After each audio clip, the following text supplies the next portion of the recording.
This is the Troll Patrol. Live. With Justin Freakin.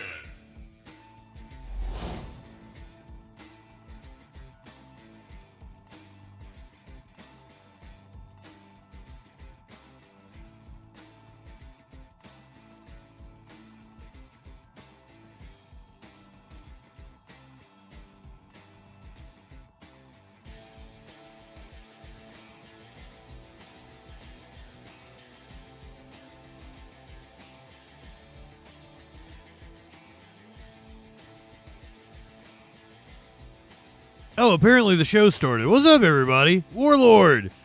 Crazy Goldfish, welcome in.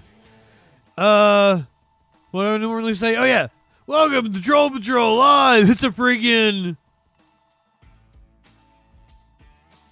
Not Friday, it's Thursday. Thursday. It's Thursday.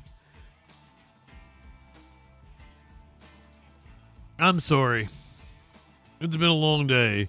What kind of content you want? I've got content for you. I'm not high enough for this shit. I was packing content.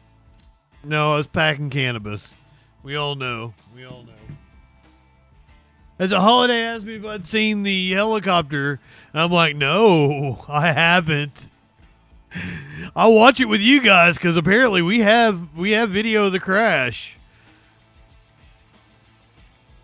I love living in 2025. There's video of everything. Like I got video of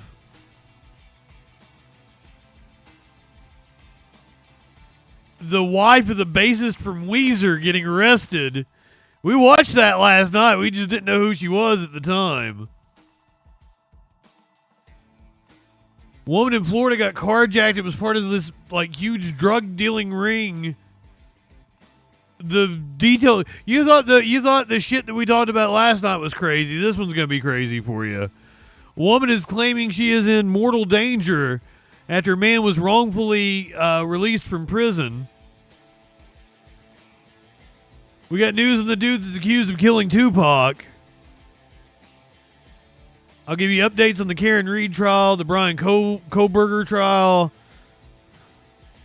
I don't think we're doing Lori Vallow Daybell today. I'm sorry. We'll check in with her tomorrow. People in Michigan are still reeling and without power after a huge ice storm.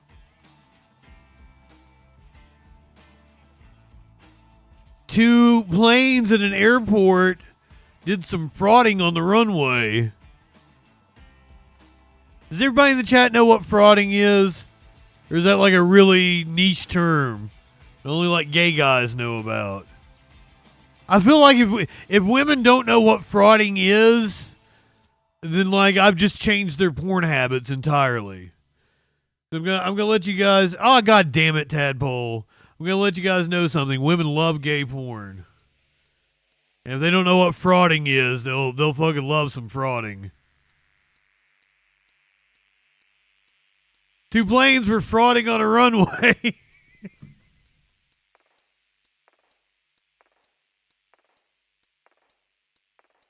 Helicopter in New York City where landed where it wasn't supposed to. We got some heated moments from Bernie's town hall last night. Here, Byronics, you'd know. Okay. That's like, ladies, if you like gay porn and you don't know what the term frauding is, look up frauding. I find it incredibly hot. Both to participate in and to watch.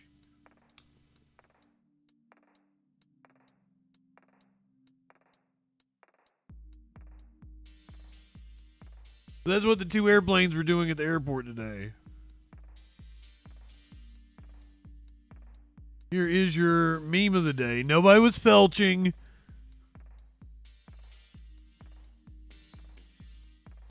What's with these homies dissing my girl? That doesn't make sense to you yet. It will. It will. It will shortly.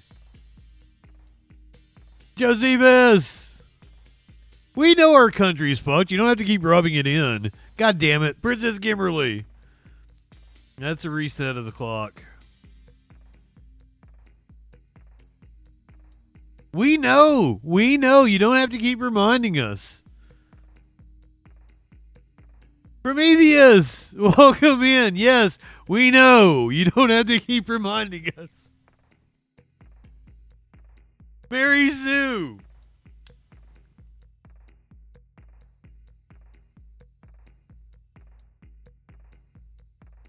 Meat Cakes, welcome in. Tomorrow night, we will have Total Request Freaking Friday Night Live. I'll give you the whole night. I won't do a freak show. I won't do a panel.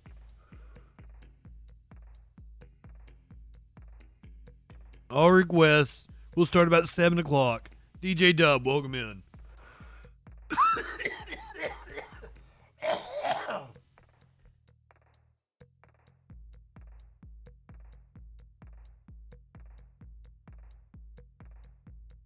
No panel. I won't subject you guys to that. Music videos. Tomorrow night, music videos.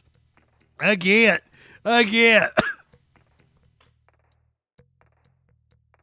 right now.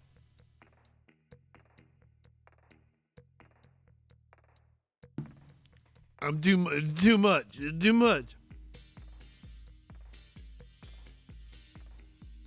You guys are trying to break me. You're doing it on purpose. Cursor was like, you don't have to hit it every time they do that. I'm like, yeah, I do. That's why it's there. She's like, you're not. They're dancing little monkey. I'm like, I kind of am, aren't I? It's not that I'm necessarily high enough. It's that my lungs can't handle it.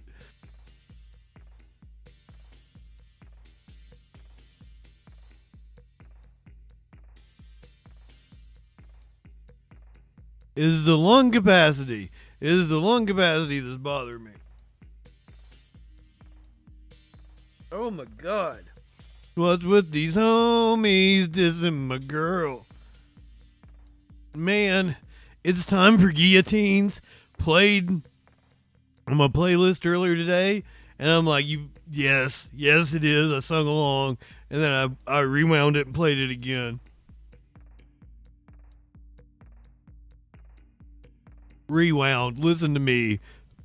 It sounded like I grew up on cassette tapes. VHSs. I did.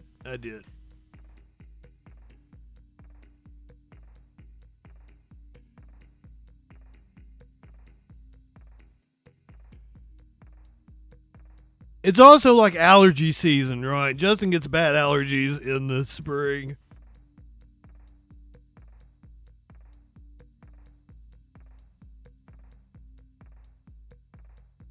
Shut up, Byronic. You know exactly what a VHS is.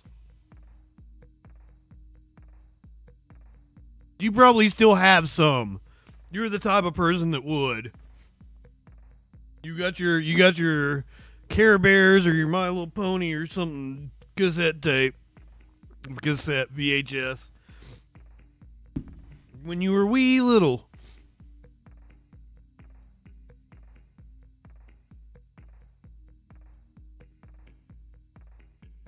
And collectors like VHS is coming back. Cassette tapes are coming back. That's wild to me. You didn't. I know that you were like right there on the cusp, but like you didn't have like leftover VHSs.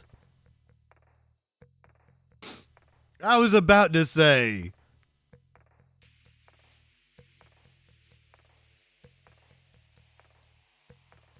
VHS making a comeback. That's really cool to me. I guess I'm not gonna go out and buy a tape player. Oh my God, I really can't.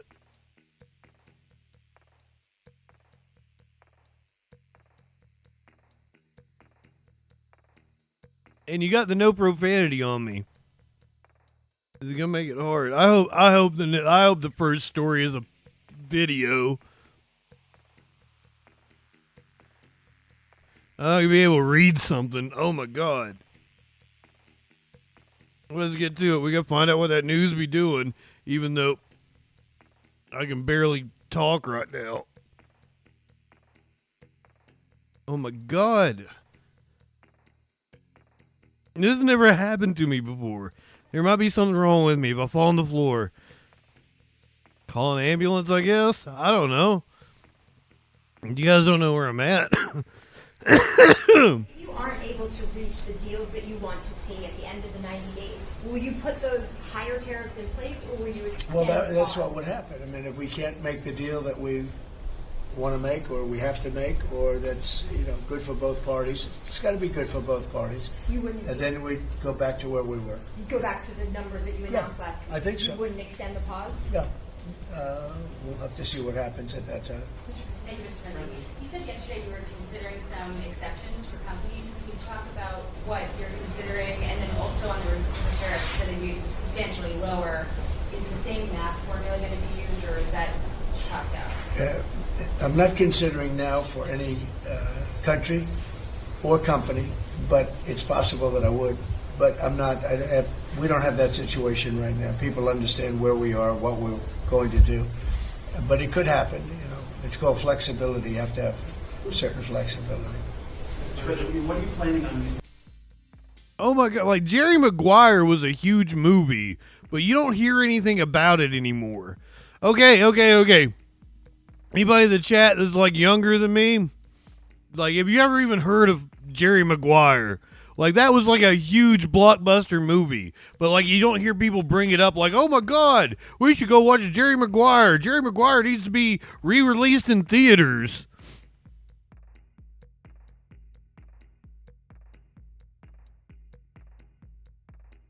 Like, it was one of those flash in the pan things. It was like for 3 months, Jerry Maguire was everything. 2-head or 4-head? I don't know what you're talking about.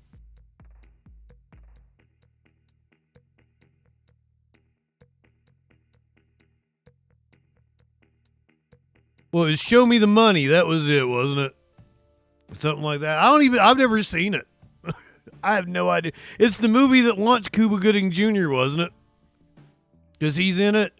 And somebody's got to tell me, like, no, Justin, that was Don Cheadle. That wasn't Cuba Gooding Jr. And I'm going to be like, oh, that makes me look really bad, doesn't it?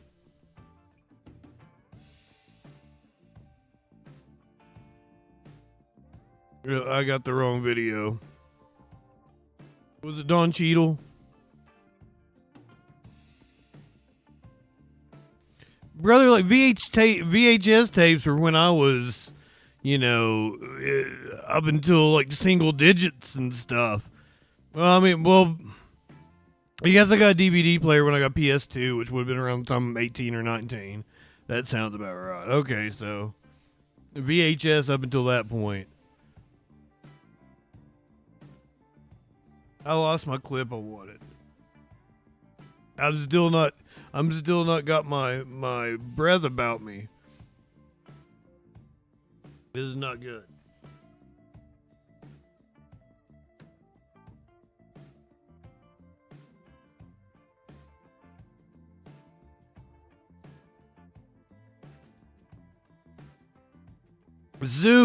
Soup. It was Cuba Gooding Jr. Oh, he won an Academy Award for it. It was Coolio. Funny you should mention Tupac, since we have Tupac story tonight. A Tupac related story.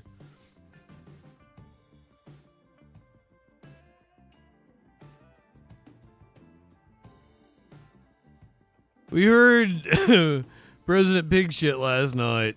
Oh man, I almost made it.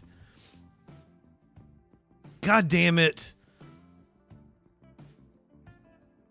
No, it was Coolio, wasn't it? It was Coolio and Jerry McCraw.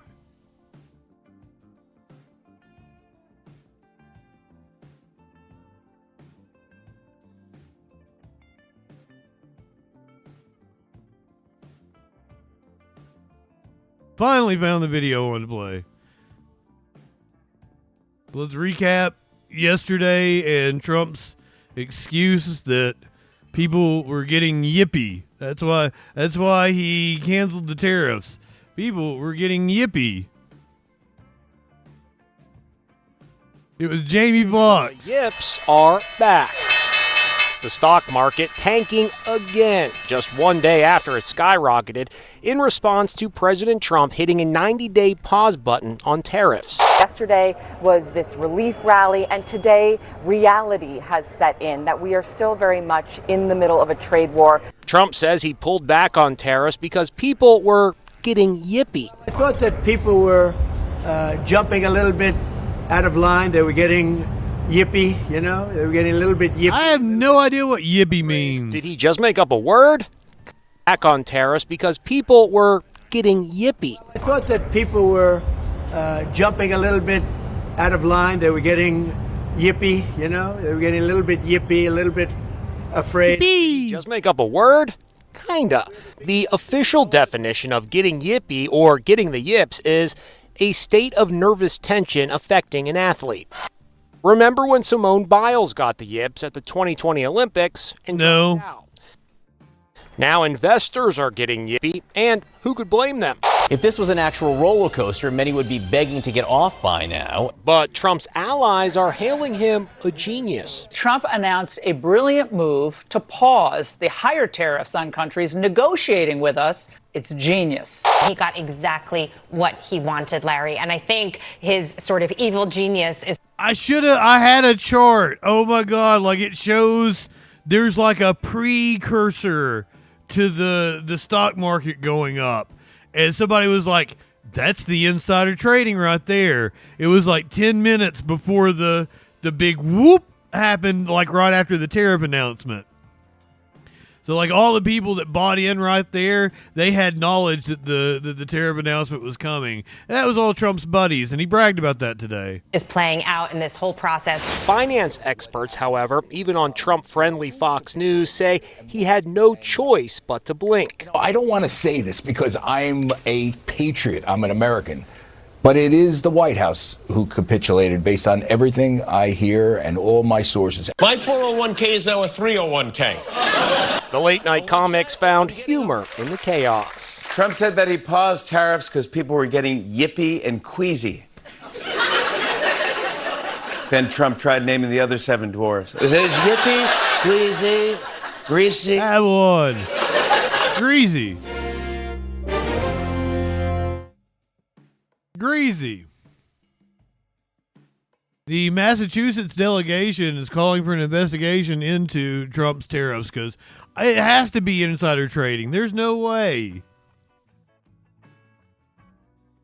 All the normal people got screwed. It was greasy. Investors finding out today that the trade war with China is worse than they feared. The White House clarifying that the tax on Chinese goods will actually be a total of 145%, not 125%. Trump today defended his tariffs, but admitted there will be tough times ahead for Americans. There'll be a transition cost and transition problems, but in the end, it's going to be a beautiful thing. There's your nightmare blunt rotation. That is an orgy couch I'm staying so far away from. Several members of Congress are calling for an investigation, saying Trump's tariff flip-flop may have been an attempt to manipulate the markets. Is that just outright market manipulation occurring right in front of us? Yes. And how many side deals, backroom deals, deals back in the shadows are all going on at the same time as well? Look, it shouldn't be an investigation by Democrats or Republicans. It should be an independent investigation. Now, Congresswoman Catherine Clark echoing Senator Warren there. Clark was asked by WBUR whether the president manipulated the markets. She said, quote, "I sure think that is a real possibility." Today's swings also hit the bond market despite a better than expected report on inflation. In the newsroom, I'm Mary Solano, WCVB News Center 5. Well, DJ Dub, if you are throwing up snakes in the chat, you're probably not going to like this next clip that I'm going to play. Elizabeth Warren went on with CNBC. We're on with CNBC because I figured who better to explain this to us than Liz? Senator Elizabeth Warren, along with several other Democrats and Republican Senator Rand Paul, moving to force a vote on a resolution to repeal the president's tariffs by canceling the emergency declaration used to justify them. In a Financial Times op-ed out this morning, she is making her case for more. DJ Dub, I do not understand it. To this day, I do not get it. Her best chance to be anywhere near the White House was always with Bernie. I don't know what, was the Biden team feeding her a line of bull? How did she come to the conclusion that she should take that route? I don't know how that happened. I would love to read a book about some people that were inside of that campaign and knew what was going on, because that one still baffles me to this day, that Bernie was looking into making her the Treasury Secretary and the Vice President.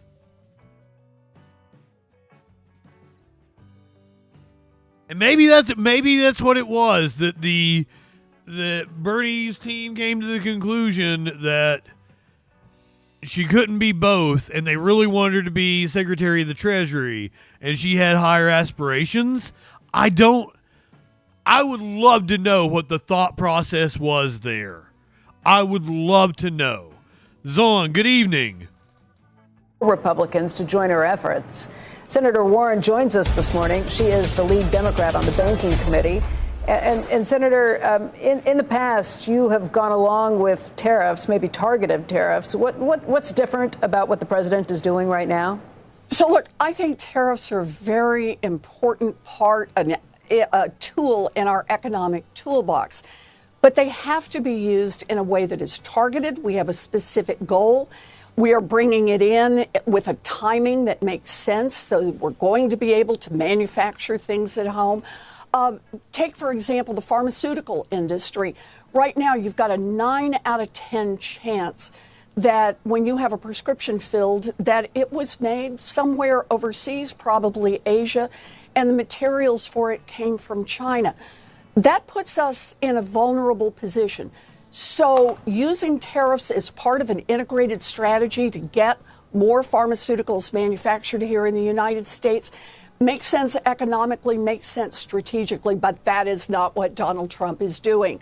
By putting across-the-board tariffs with virtually every nation on virtually every product with no planning and no rhyme or reason to the numbers is just creating economic chaos. And when there's economic chaos, no one wants to make investments in the United States to build more manufacturing, to build more good jobs here in America. Are you hearing from businesses at this point? What are their constituents? I mean, it's an unusual place to find businesses maybe running from Republicans and running to some more progressive Democrats seeking cover. You know, we're hearing from businesses, small businesses, big businesses. We're hearing from families. Already, businesses are starting to... People are saying... ...in anticipation of how to weather this storm, which means costs are going up for families. Small businesses are worried that they're just going to get capsized in this kind of turmoil. And that's the problem that Donald Trump is creating. Nobody can plan for this. The numbers make no sense. And this is the moment for Congress to step up and exercise its power. The authority that Donald Trump... Congress needs to take a lot of its power back. A declaration of emergency. But the specific law for that says that Congress can pass a resolution and say, no emergency here. And let's face it, realistically, emergency? Really? It was designed for things like we go to war. And instead, Donald Trump is declaring an emergency with Belgium, an emergency with every country around the world. So it's time for Congress to step up. Every Democrat is ready. Politically. We just need the Republicans to join us and say that they are ready to go as well. You know, this is a real point for the Republicans. Do they think that their job in Congress is just to bend a knee to Donald Trump, no matter what he does? Or do they think their job in Congress is actually to represent the American people and to help protect them? You know the answer to that. And this economy. Let me just say what President Trump said yesterday to some of the Republicans. He talked about how he sees some rebel Republican who wants to grandstand. He says, I saw it today, a couple of your congressmen, I think we should get involved in the negotiations on tariffs. Oh, that's what I need. I need some guy telling me how to negotiate. He says that this hurts his negotiation, as if this is a negotiation that tariffs will eventually go away. Yeah. What negotiations is Donald Trump engaging in? I want to see the receipts on that, because I'm sure not. What we're seeing right now is that he is creating economic chaos. And look, he has imposed enormous damage on our country. He has proven to all the rest of the world that so long as he is president of the United States, that the United States is an unreliable partner. He also is creating so much domestic chaos that it's going to be a long time before people are going to say, you know what, I am ready to build a factory that'll take me 20 years to recover the costs on. No one wants to invest if they think, okay, today the tariffs are here and my costs will be this, but tomorrow they will be entirely different, and the week after that they could be different again, and the week after that they could be different again. No one invests into that kind of chaos. Congress has a chance right now to step up and say, wait. What we have in this country is checks and balances. Mm-hmm. And when a president has that ain't gonna happen out on a limb, Congress has not only the legal authority, but in my view, the responsibility to say, nope, we're reining. How far down did the stock market close? Together, and all have a responsibility. Did it wipe out all of its gains from yesterday? The American people and American businesses. Your point on the chaos is well made. We see that in the futures every morning with what we've been watching with the markets. But our trade and tariff. I think I saw futures were down this morning. That there's an on-the-water clause that comes with this in the customs release that basically one up, tip one back. This tariff isn't enacted until 12:01 a.m. on items that are then leaving the ports from those countries. So anything already on the water is not going to come in with the tariff. Those items will be coming in to the end of May without having a tariff on them. You said you've been hearing from businesses that are already raising prices on this. Are they gouging by raising prices before their own? Good Lord, yes. Look, if they simply are passing along increased costs, that very much is a tax on the American people when they do that. But there are businesses that are already saying quite publicly, yep, they're worried, and so they're raising prices now. And this is actually one of my most serious concerns about the tariffs. Once everyone starts talking about price increases, and remember, this started last Friday with Jerome Powell saying that he's very concerned that we're going to see inflation. That is, costs are going to go up across the board for everything that consumers buy. That creates the environment for businesses to be able to say, oh, well, we'll just go ahead and increase our prices now. We will increase our prices more than the cost of the tariffs. And so you get the 1-2 punch of passing along costs from the tariffs, but also price gouging. You always say that you remember our last conversation. This is almost like part two. Remember our last conversation about price gouging. So now you got another way to say that corporations are doing that. Well, but egg prices came down, inflation came down. It seems like the corporations only gouge when you say they're gouging, and then they're unable to at other times. So I know you don't want to let me give you a great example. Crude prices have plummeted. Crude prices have plummeted. Gas has gone up a couple cents. Listen to me on this, but listen to Jerome Powell on this. The example he gave on Friday was from the last time that Trump's tariffs went into effect. Shelley, good evening. There was a tariff on washing machines. No surprise, the price of washing machines went up. But the shocking part is the price of dryers went up as well, even though there was no imposition of tariffs on those. You tell me what that is, except for price gouging. Trying to figure that out. Unless you have a Yeah, I bet you are. clothesline, unless you have a clothesline out back, you need the dryer, though, Senator. That's Well, you need the dryer, but the price doesn't go up on dryers. The cost of dryers we had that didn't in my go house up. growing up. Yeah. Did you? Yeah. Oh, Yeah. yeah. The times. Yeah. Totally. And I love the smell. I love the way you're changing the subject Changing the subject. here. That is an example They told of me we price had- gouging. They told I me think we it's had time less than for a you minute. to eat They that. said we had less than a minute left. Now they say we can keep it Now going. we can keep it Oh, going. now we can I don't keep want to on keep it going. going. Yeah, filibuster. Don't.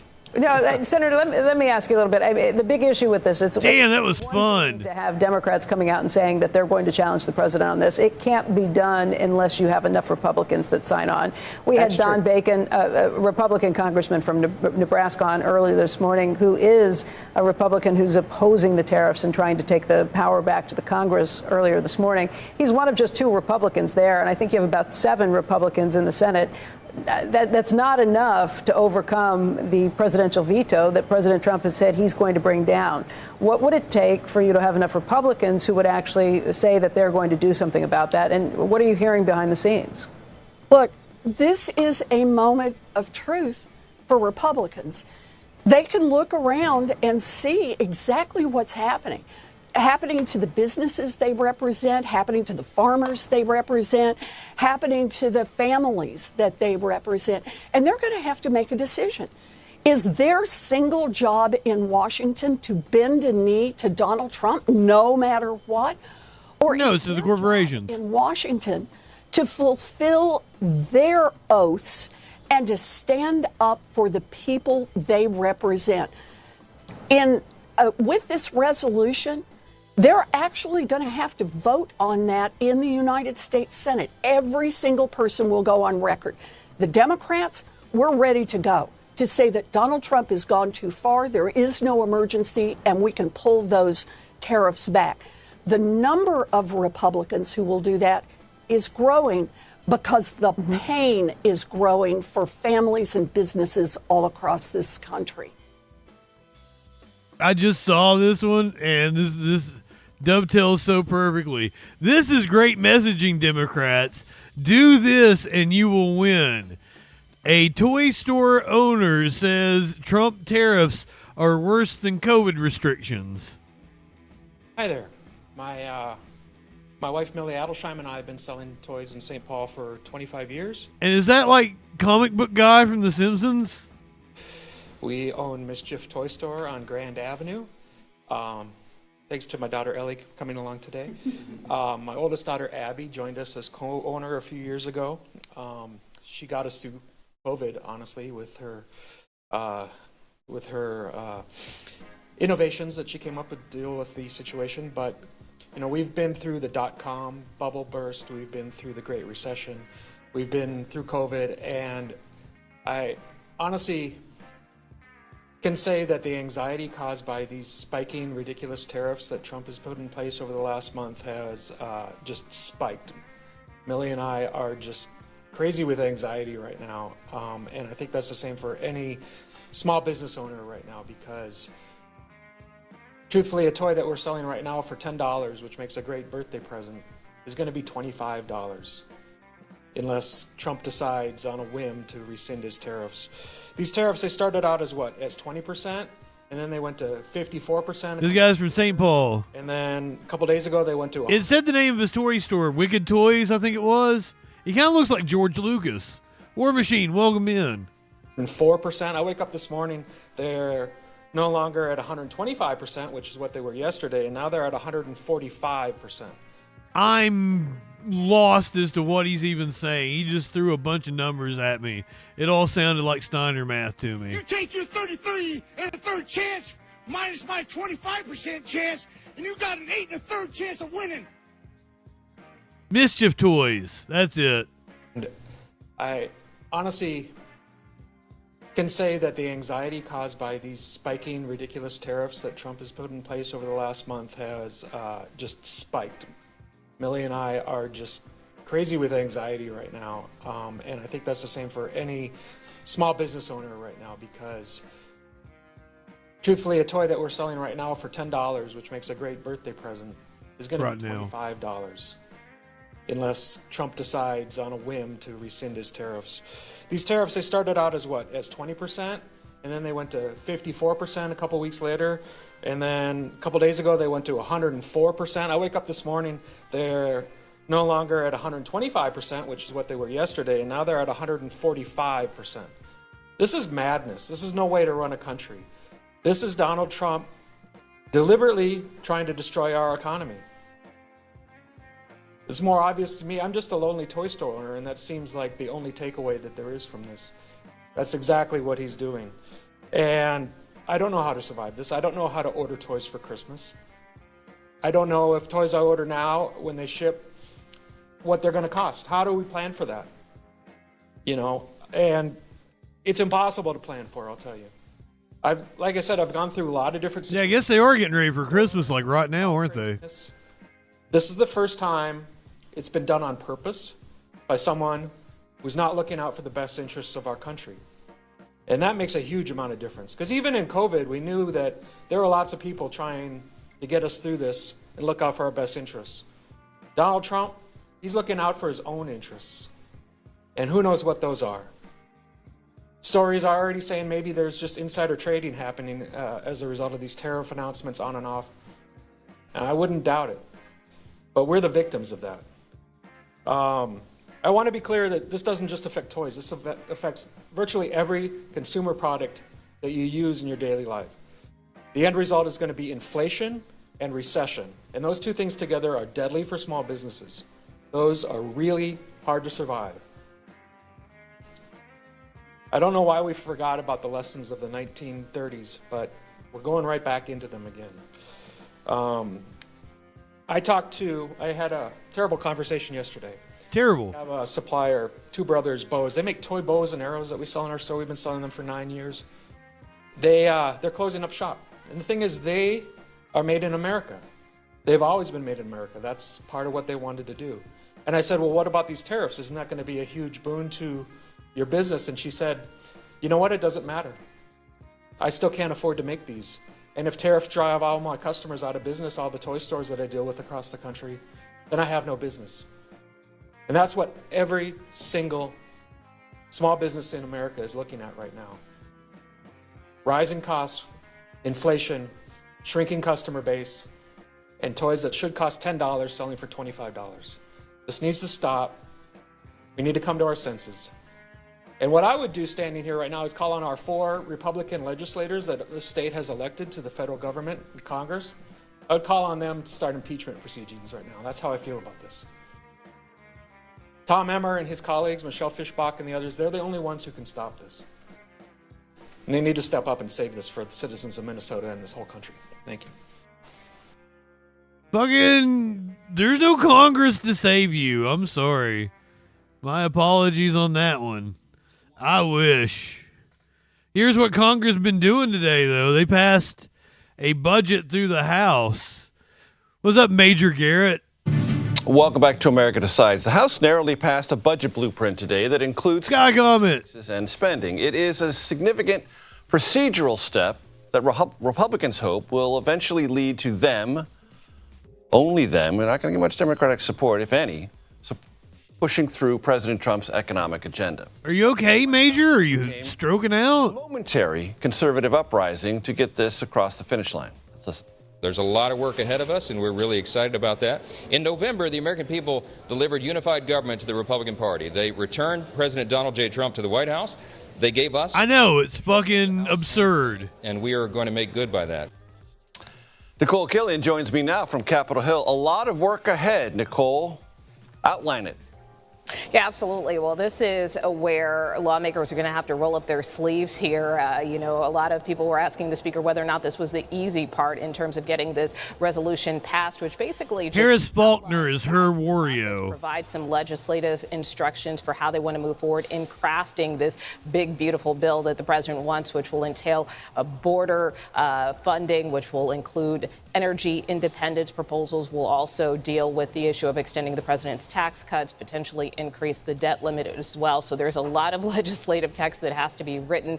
And also, lawmakers have to find savings in order to be able to pay for this big, beautiful bill as well and not add to the deficit at the same time. So that is the work that is ahead for House and Senate Republicans, even as they we're going to get to that, DJ Dub. to meet over the break, the respective committees that have been charged with finding some of this savings and really start the legislative drafting process in earnest. Mary Sue, it's that weird Mormon porn where they have the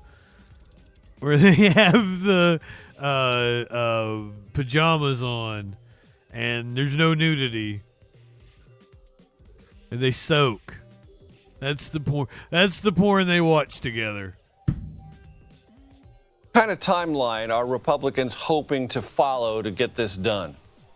Well, the speaker said he would like to get this cleared through Congress by the end of May. You know, we're kind of aiming for Memorial Day. Mary Sue asked, blame her. The House and Senate kind of hope to finalize this package, get it passed, get it to the president's desk. Certainly, that is an ambitious timetable in the sense that we are now nearing the middle of April, so that kind of roughly gives them a month and some change. So, oh yeah, I forgot it's magical underwear. Beyond that, but for now, that is their target.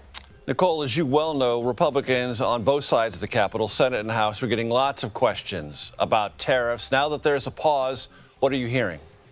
Yeah, well, interestingly, I asked Speaker Johnson about that today, in addition to him celebrating, of course, this budget resolution vote. But, of course, as he was doing that, we were seeing the markets drop precipitously. And so I did ask him about that and whether or not the president should keep this tariff pause, whether he should scrap this tariff plan altogether. Take a listen to his response. We're going to let him do that. I'm going to do my job over here. But I do hope and believe that the vote today is a very strong signal to the markets, to investors, job creators, entrepreneurs, the people that make the economy run, that the Congress is going to get us on sound footing. And you can count on that, and you can bet on it, and you ought to bet on it. I think today would be a great day to buy stock. So the speaker there encouraging people to buy stocks, but also at the same time deferring to the president on his next steps in terms of this tariff plan. Obviously, we know the president is going to continue these negotiations along with various members within his administration, but ultimately that Carla, tier 2 bill that they want to pass here on Capitol Hill. So that is the message, at least for today, that the speaker was trying to send, that at least on his end, they are moving forward in earnest. Let's hear from one of the rabble-rousers in the House about his thoughts on the budget bill. I don't know if he voted for it or the resolution that passed. Oh, it was a no vote. Yep, I should have known. Here's Representative Thomas Massie. Could possibly be Senator Thomas Massie going for Mitch McConnell's seat. That's the rumblings right now. Here's Representative Thomas Massie discussing his no vote. Some promises. Okay.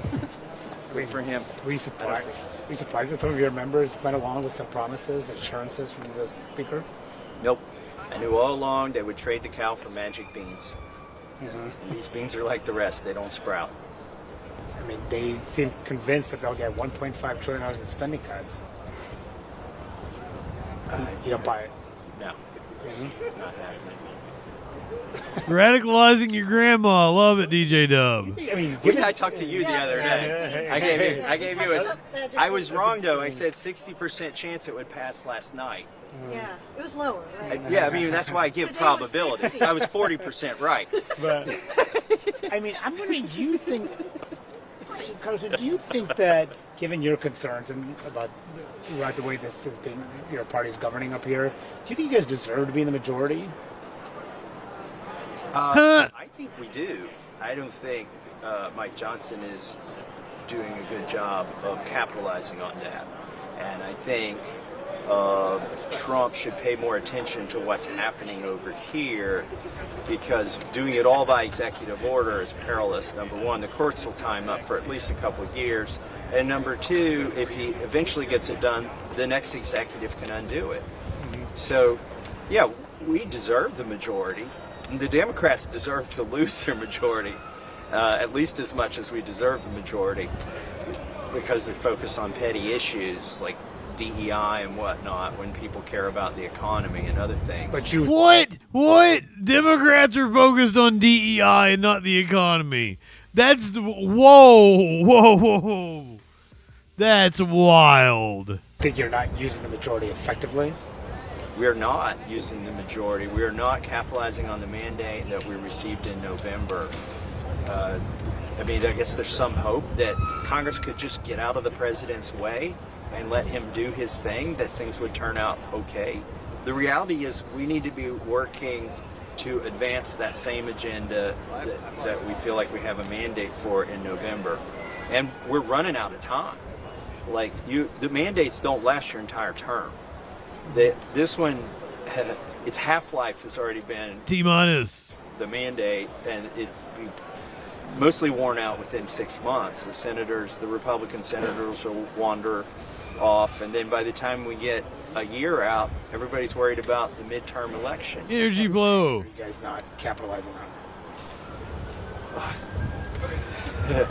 Putting America 2/3. Putting our country on a better financial path, doing something about inflation, and basically, we'll see. We'll see how it all works. you worry that your party's not focused on prices enough? Given how big the issue was? I have no, he'll probably get impeached by the House if the Democrats win the House back. But, I have no, if attacking Congress doesn't get you convicted in the Senate, what in the fuck does? At this point, there's no hope that they would actually remove him from office. There would be more... It would be more likely that they'd remove him with the 25th Amendment and let J.D. Vance take over. The cabinet would revolt. What I'm worried about is that the House is not consummating what President Trump is trying to do. Consummating. Why aren't we voting on those every week? We should be doing rescissions or something. The hope would be that if you had a leftist in office, you've elected leftists Recorded votes on things. in Congress and the Senate to be able to back up your agenda. So, appreciate the time. Thanks, man. Do you think Speaker Johnson's going to be... Holiday, I tell you good evening. Welcome in, friend. We're going to watch that helicopter video here shortly. I have not seen it yet. You were asking me about that. Yeah, and it's a big if on, whether the Democrats can win back seats in the government, as, the Republicans are going to try their damnedest to rig things. The House passing a controversial proof of citizenship bill. The U.S. House of Representatives is advancing legislation that would require What up, Bobby? of U.S. citizenship to register to vote in federal elections. Central Texas Republican Congressman Chip Roy sponsored the legislation. Today, the House passed the SAVE Act. And under current law, people registering to vote have to provide a state driver's license number or the last 4 digits of their Social Security number. Some states require a full Social Security number, and this bill would require other proof of citizenship. A passport would count. People could also present a photo ID and a birth certificate to get registered, and Republicans say it's meant to keep non-citizens from voting. But Democrats who voted against the bill say many citizens don't have a passport or don't have both a photo ID and birth certificate readily available. That bill now goes to the U.S. Senate. Is just to try to depress the vote of voting blocs that Republicans think aren't going to be favorable to them. Diminish the power of poor people, the elderly, minorities.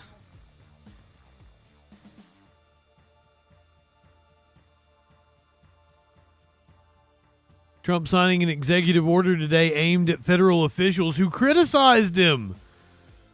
Fire resist. Fuck the poors. President Donald Trump signed executive order Donald Trump aimed at 2 federal officials who criticized him during his first term. The executive orders target former cybersecurity workers Chris Krebs and former Department of Homeland Security official Miles Taylor. The president's action strips them of any security clearance that they may still hold.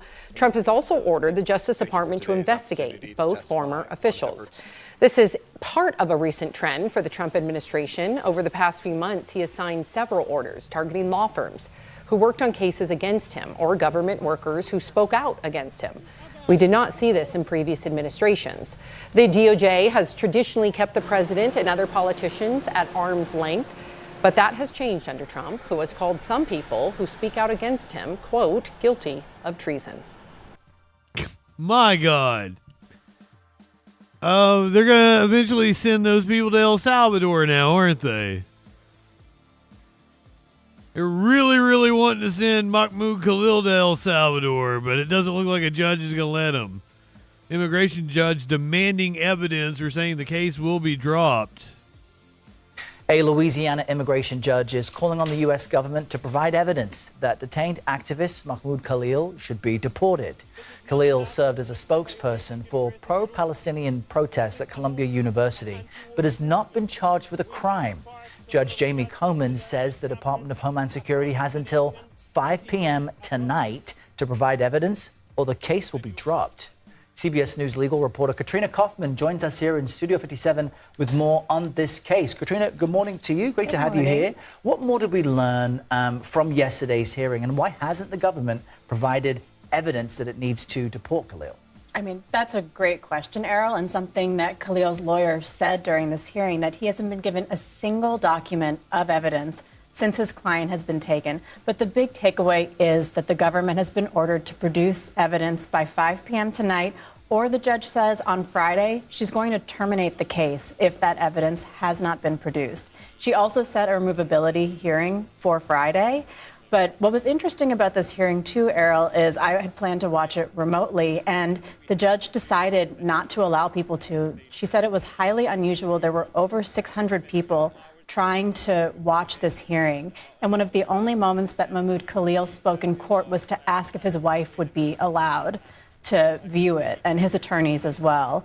But, you know, the bar here is that the government essentially has to show that he maybe committed fraud or misrepresented himself on his green card application, or that he's linked to terrorism. But we should find out more, you know, later today. We see if the government actually does produce this evidence that they've been waiting for. And hundreds of people wanting to watch remotely because there's so much interest in this case. He's also not the only protester from a university who has been deported. So if this case is... Well, come the fuck on, Grease. What's going on, my friend? I mean, I don't have a debate career.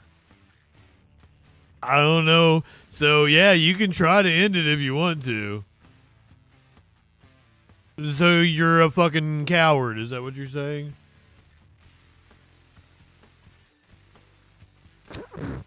There's no worries about you destroying me.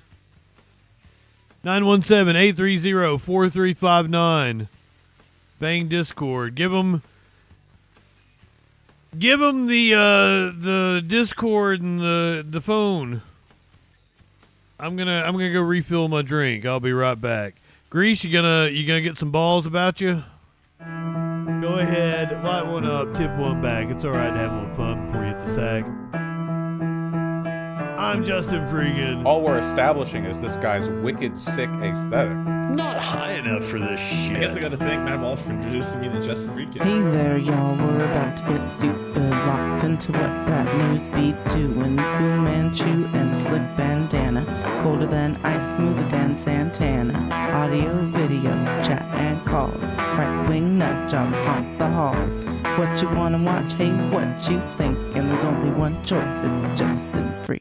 The guy's, he's a formidable voice in the call. Light one up and tip one back. It's a right to be high. Let's grab a snack. It's fucking news, quit panic, attack, and play your cards right and get a titty slap. Jump in Discord, have some fun. The man will talk to everyone. Get high and try to debate. When shit pops off, chat thinks it's great. What do you think you're doing? Join the troll patrol. Wherever discourse is brewing, he gives it that southern drawl. So Justin. Hey, Justin, how's it going, brother? First of all, I want to say you're poser South. I'm in Alabama. I'm the real South. Okay, all right. So why don't you tell us what it takes to be a man? Well, I don't know. I'm in Alabama and I'll fuck a man in a dress. Why won't you fuck a man in a dress? Are you that insecure that you won't fuck a man in a dress? That's fantastic. So you're okay with that, right? Yeah. Why wouldn't I? Good. Right-wingers are morons. Like one it and hit one back. One more click before we hit the set an alert when that shit goes live. Social fucking support and hit subscribe. Light one up and take a hit. He does no harm, but he takes no shit. He's the last one standing when the ship is sinking. Let's take another rip for JustinFREAKIN. Light one up, tip one back. I'm JustinFREAKIN. Not high enough for this shit.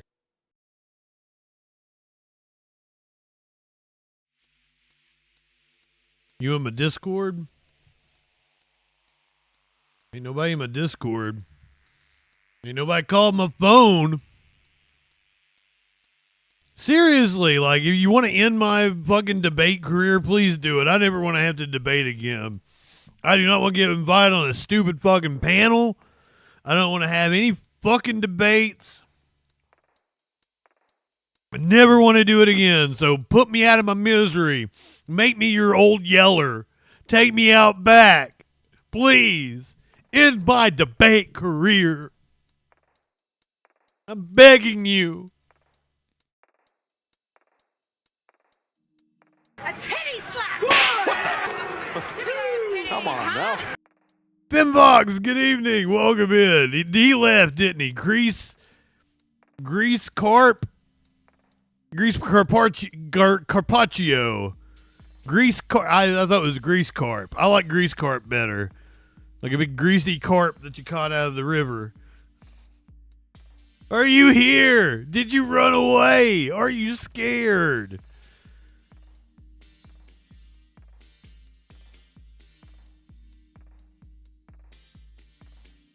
Judge demanded evidence that Mahmoud Khalil should continue to be held in detention. The government provided that evidence. That deadline was 5 p.m. this evening. Pressed for evidence against Mahmoud Khalil, government cites its power to deport people for beliefs. The goddamn United States of America, land of the free, home of the brave, where we can deport you for your beliefs. Holy fucking shit. You've got to be joking me. Facing a deadline from an immigration judge to turn over evidence for its attempted deportation of Columbia University activist Mahmoud Khalil, the federal government has instead submitted a brief memo signed by Secretary of State Marco Rubio, citing the Trump administration's authority to expel non-citizens whose presence in the country damages U.S. foreign policy interests. In the two-page memo, which was obtained by the Associated Press, it does not allege any criminal conduct by Khalil, a legal permanent U.S. resident and graduate student who served as a spokesperson for campus activists last year during large demonstrations against Israel's treatment of Palestinians in the war in Gaza. Rather, Rubio wrote Khalil could be expelled for his beliefs. Amen.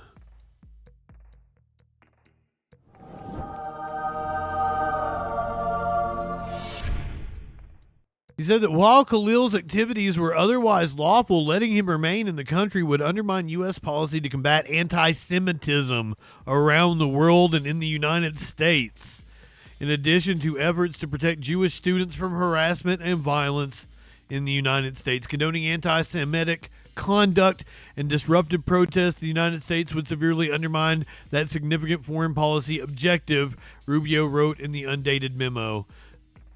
Wow. The submission was filed Wednesday after Judge Jamie Commons ordered the government to produce its evidence against Khalil ahead of a hearing on Friday, whether it can continue detaining him during immigration proceedings. Attorneys for Khalil said the memo proved the Trump administration was targeting Mahmoud's free speech rights about Palestine. After a month of hiding the ball since Mahmoud's late-night unjust arrest in New York and taking him away to a remote detention center in Louisiana, immigration authorities have finally admitted that they have no case whatsoever against him. There is not a single shred of proof that Mahmoud's presence in America poses any threat. Hopefully the judge throws it the fuck out. Now, is the Trump administration going to comply? They'll take it to the Supreme Court, and the Supreme Court will come up with some goddamn reason, won't they?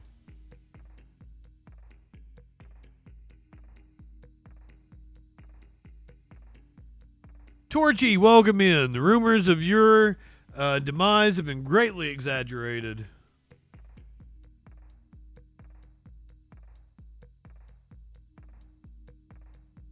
ICE decided just to break the fuck out of a woman's car and abduct her from it. A lot of ICE activity tonight.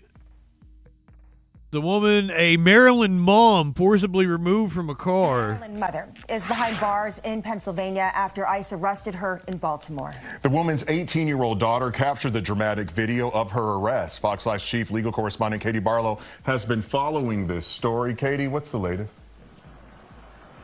Hey, good evening, guys. Elsie Berrios was arrested on March 31st by a pair of ICE agents who actually broke through her driver's side window to get inside the car. And her daughter, who's 18 years old, was riding with her in the car, captured the entire incident on her iPhone. And then Berrios asked the agents to see a warrant for her arrest. She says she never saw one.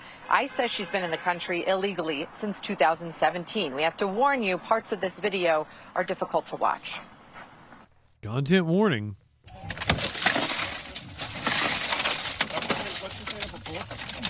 You guys cannot take her just because you guys want to. No te preocupes, Karen, no te preocupes. Tranquilo. Tranquila, mamá. You guys are Háblale a Ulises. El carro. Oh my God. Oíste, no te preocupes, mi amor. Yo estoy bien. Eye of the Tiger is playing in the background. The Eye of the Tiger. Berrios is from El Salvador and is seeking asylum in the United States. Her lawyers say she was on her way to work on the morning of March 31st before ICE agents pulled her over. ICE is currently under a settlement order that prohibits warrantless arrests unless they can provide evidence that the individual is a flight risk. ICE says that Elsie Berrios is an illegal alien, Salvadoran national, and an affiliate of the violent transnational street gang, MS-13. Border Patrol arrested Berrios in 2017 after she illegally entered the country. She was transported and under expedited removal. A DOJ immigration judge issued a notice for her to appear, and then she was released from custody in February 2017 under the ICE Alternatives to Detention program. Now, Berrios has a hearing coming up in New Jersey on Monday. You just spoke with her lawyer. What did she say? That lady was MS-13. She said that she hasn't seen an arrest play out like this before. She also says that her client is not an affiliate of MS-13, and she doesn't know where DHS is getting that information. They look forward to finding out more information and hope to at the hearing on Monday. All right. Thank you, Katie. Insane. And this is not the only story I've got for you tonight. This is just people getting shook down all over the country. We have a woman that is missing. I don't know if that has anything to do with the fact that her boyfriend was detained by ICE.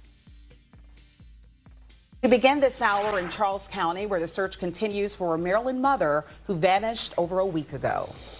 Luspia Guerra was last seen on March 31st. Her boyfriend is now in ICE custody. Melanie Elmick is in Charles County this morning, digging into the details for us. So good morning, Mel.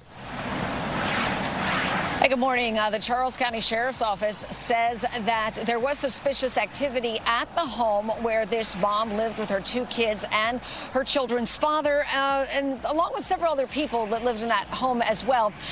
One thing Not high enough for this shit. to do is to take a look out for her red Toyota 4Runner. We are asking anybody with information about that Toyota 4Runner, if they saw it perhaps in an isolated area, a dirt road, a wooded area, to check their cell phone cameras and their Ring cameras. Perhaps they're hunters and they have cameras out in the woods. Now, if you look closely, you'll see that red 4Runner has Maryland flag license Donald? plates and a white baby on board decal on the left rear window. Police say the truck was at the home on Does not say Baby Donald. the day that Lesbia Guerra disappeared. The 23-year-old mother of two was last seen March 31st and reported missing April 2nd by her boyfriend, who is the children's father. The sheriff's department says that evidence of unusual and suspicious activity was identified at the home on Adams Court in Waldorf on April 1st. And they do suspect foul play. Detectives also found what they called counterfeit federal documents belonging to Guerra's boyfriend. His name and identity have not yet been released. Detectives confirmed that he was in the country illegally, and ICE agents took him into custody. Now, at this time, the boyfriend has not been charged in Guerra's disappearance. There had also been some talk on social media, perhaps, that this woman had been located or that her body had been found. The sheriff's department wants everyone to know that that is not the case. They've not said anything about that. They say that this is still a missing persons investigation, which is active and very fluid. Something sounds really fishy with that. We got an attorney says he was detained in an airport because of his pro-Palestinian activism. He represented a pro-Palestinian protester. I'm sorry, he wasn't even doing an activism. He just represented a protester. Welcome back. A civil rights attorney based in Michigan says he was targeted by U.S. Customs and Border Patrol agents because he represented a pro-Palestine protester. Amir Makled says he was detained while returning from an international family vacation for about 90 minutes at the Detroit Metro Airport. And while there, in that detention, brief though it was, pressured to turn over his cell phone. Now, in response to this accusation, the Assistant Commissioner for U.S. Customs and Border Patrol said this, and I quote, "This lawyer's accusations are blatantly false and sensationalized. Upon entering the country, he was flagged and referred..." Did Major say blatantly fucking false? "To secondary inspection, a routine, lawful process that occurs daily and can apply to any traveler." It goes on to say, and I quote, "Claims that this was an attack on his profession or were politically motivated are baseless. Our officers are following the law, not agendas." Amir Makled joins me now. Amir, it's great to have you with us. Thank you. You heard that response from the administration. You're familiar with it. What's your response to that characterization? Well, thanks for having me. I say that this is not a routine stop. When I arrived at the border crossing, the Customs and Border Patrol sent me in for secondary screening, and they used an acronym called TTRT, which standed for Tactical Terrorism Response Team. An officer came to me wearing plain clothes. Yeah, this guy's hot. Identify himself, and knew about my travel history, swipe on him. Knew about my profession, and knew about some of the recent high-profile cases I'm litigating. This wasn't a routine stop. This was a targeted stop. And the fact that they brought up my profession and they brought up the recent high-profile cases involved. But also, he seems like somebody you don't want to fuck with. Like, he seems so unbothered by this, and like, I'm gonna take you guys down for doing this. University of Michigan protester cases. I'm representing a student named Samantha Lewis. She's charged with a felony for resisting a police officer for the civil rights protest she engaged in on campus. These are the reasons why I believe this was a politically motivated and an intimidation tactic by the Customs and Border Patrol agents. And Amir, as I understand it, there was a photograph. I'm just always horny. Brought you to the secondary detention space and then started talking to you about what they knew about you. Is that true? That's correct. They knew my travel history. They knew that I was an attorney. They knew about my caseload, and they demanded to see my cell phone. They handed me a pamphlet, and they indicated to me that at the border, which I was familiar with this statute, at the border, the government can seize a telephone. I'm not obligated to give them the password to my phone, but I also didn't want to leave the meeting or leave the airport without my device. I knew that as an American citizen, they couldn't deny me entry into the United States, so I wasn't concerned about that. However, I was concerned about leaving without my cell phone device. Then they demanded that I unlock the phone. He knows what he's doing. Over the information.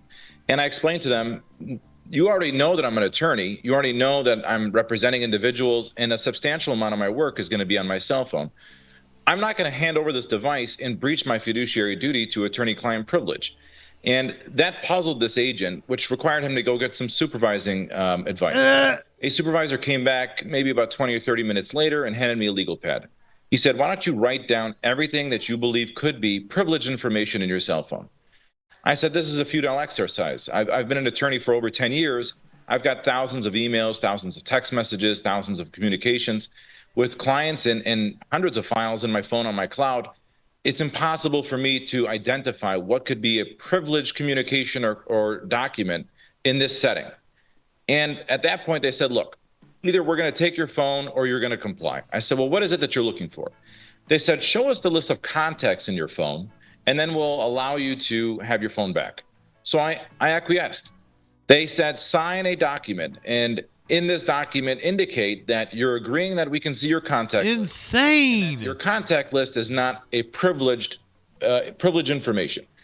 I agreed. I wrote it down, and they went through my contact list at that point. Now, how they dumped this contact list, whether it was done through a external device or whether they manually scrolled it, I'm not sure. They took my device away from me for about 7 or 8 minutes. When they came back, they had a list of questions about individuals who were in my contact list, about 5 or 6 names. And at that point, I knew this was getting into a much deeper dive and a much more targeted investigation and line of questioning. I pushed back again. I said, look, if a contact is in my phone, that person is going to be a family member, a friend, or a client. And that's all the information you're going to get out of me. Amir, I've got about a minute left, and I'm up against a hard break, so it's just a minute. What do you believe are the dangers in this scenario for you and attorneys like you? I think it's a pattern of targeting. I think that this will cause a chilling effect and set a dangerous precedent. If attorneys, if journalists, if activists are being flagged and questioned at the border based on who they represent or based on what they believe, it creates a chilling effect on speech, association, and advocacy. We've seen this administration going after attorneys.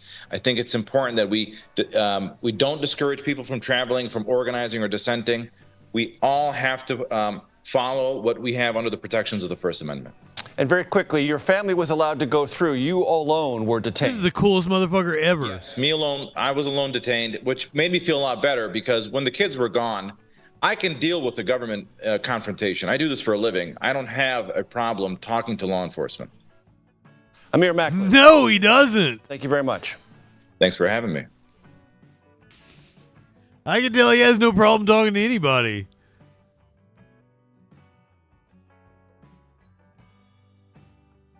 I'm so glad we watched that. Ponder Monkey making it rain. Consider this a retainer.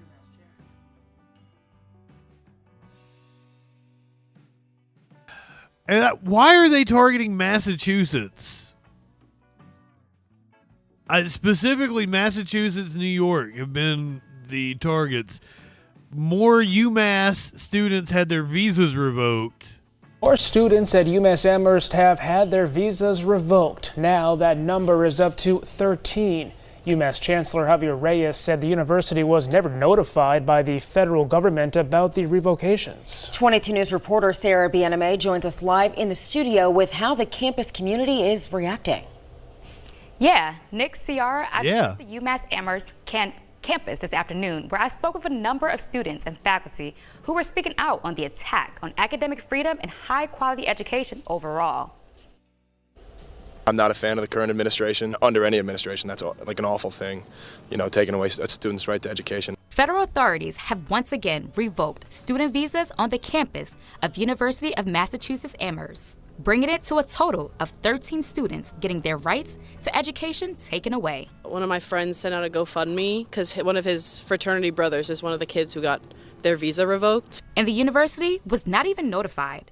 Officials only saw an update in the Immigration and Customs Enforcement's Student and Exchange Visitor Information System database. The university is connecting those students to on and off campus resources, including personal outreach from... I can't spell Massachusetts, to be honest with you. Pursue their education, even if they're not allowed to remain in the United States. That would require, a fairly significant change in, the educational modalities. But I think more immediately we want to make sure, and I think that my impression is that our Office of Global Affairs has done a very good job to date making sure that students have high-quality legal representation. In the last 26 years, Professor Michael Ash has never seen this happen on campus. His classes are filled with roughly 50% of international students. I can't even imagine. I don't know what I would do, especially being overseas. Your family's kind of far away, so you might not even have that support system here to help you out. You kind of have to depend on your school. The university tells 22 News they will continue to work closely with the UMass system, the governor, the attorney general, and legislators at both the state and federal level to keep their mission of global campus alive. Working for you, Sarah Biename, 22 News. It's fine. Everything's fine.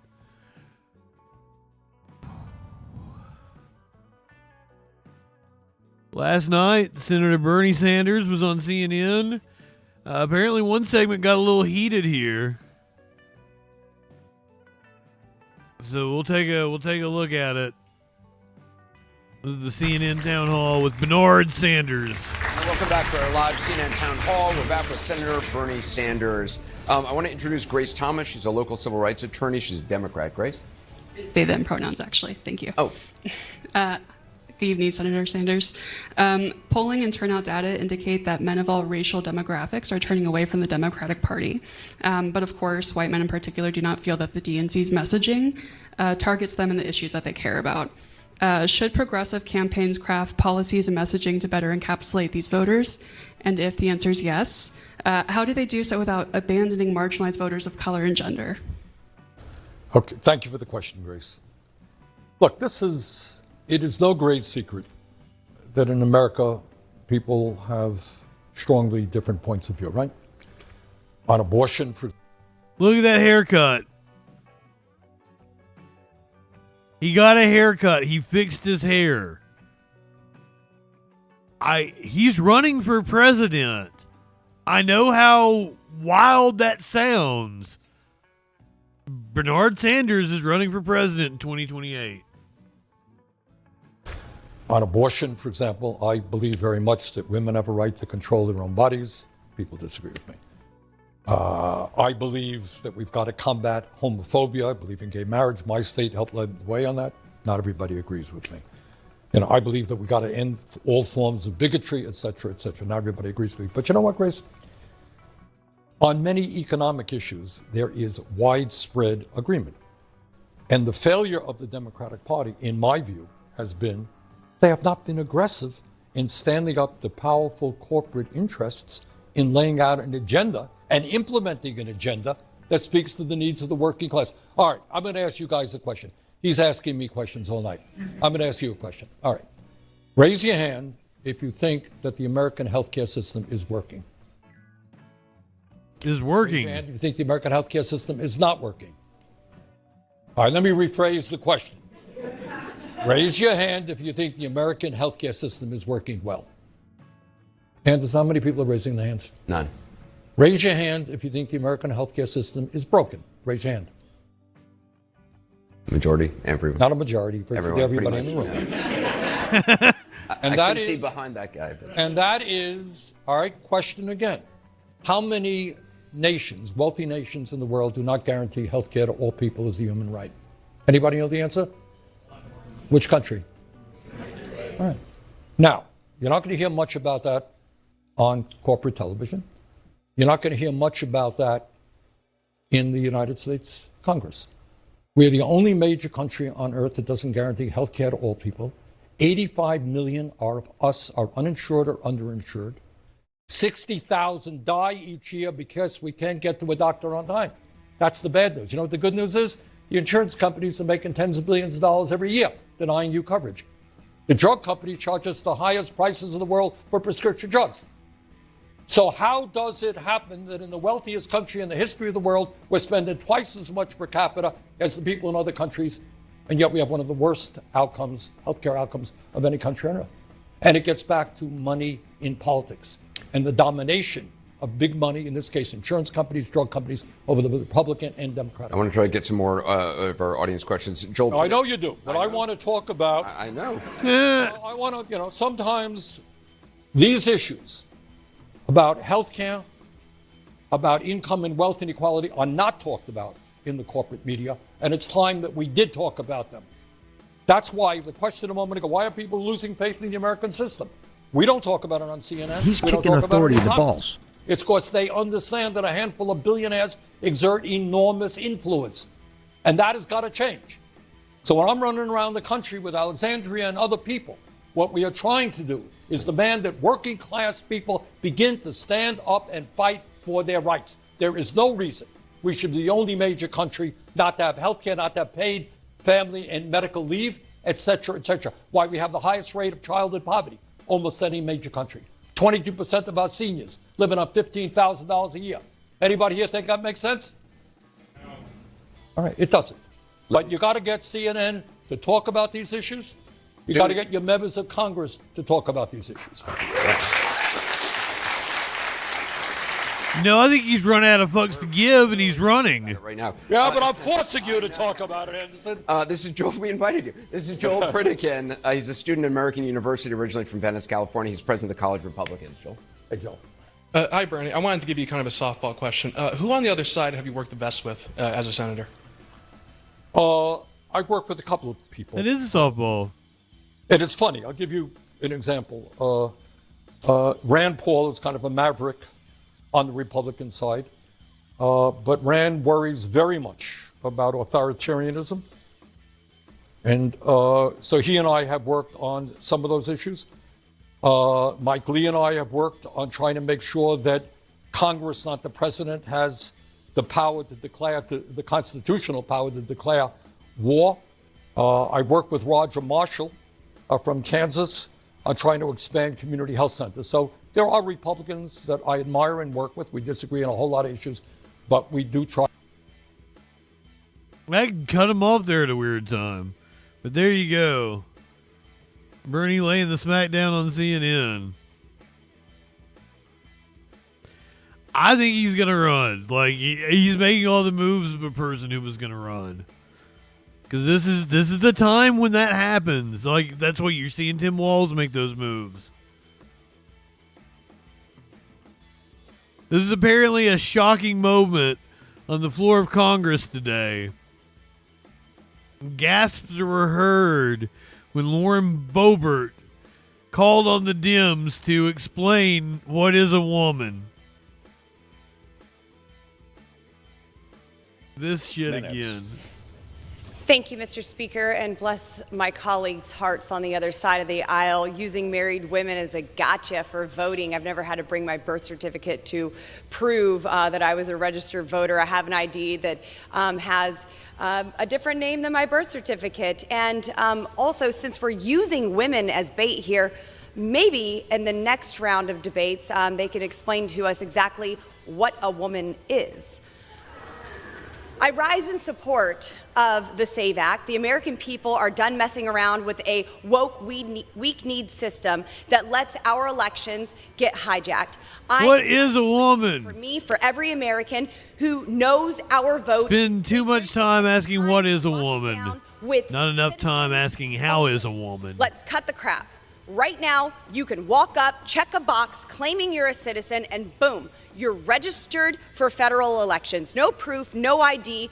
That's not a system built on trust. It's a system vulnerable to error, fraud, and exploitation. And in Colorado, it was just expedited for the process for Sorry, you got auto-modded there. A driver's license. And in the state of Colorado, when you obtain a driver's license, you register to vote. She was kind of talking like Sarah Palin. I had real Sarah Palin vibes. The SAVE Act is a common sense measure designed to protect the integrity of our electoral process. And I think more people should vote. I think we should have automatic register registration. to vote in federal elections. Fuck you, This Bovert. isn't radical. It's not extreme. It's a basic safeguard to ensure that only those who are legally entitled Maybe Kid Rock likes it that way. can do so. Let's be clear. This isn't about denying anyone's right to vote. It's about protecting the rights of every She's American. worked up. Not adding votes and subtracting American citizens' votes. I support the SAVE Act. Mr. Speaker, I yield back. Gentleman yields her time. Gentleman reserve it. I haven't seen her that worked up since saw her at Beetlejuice. I'm sorry, it's Beetlejuice, isn't it? That's the name of the play? Or is that the name of the movie? I get confused. I'm sorry. It's just Beetlejuice is the play. And it's like the first one. This is the Broadway adaptation of the first movie, I guess. I don't fucking know.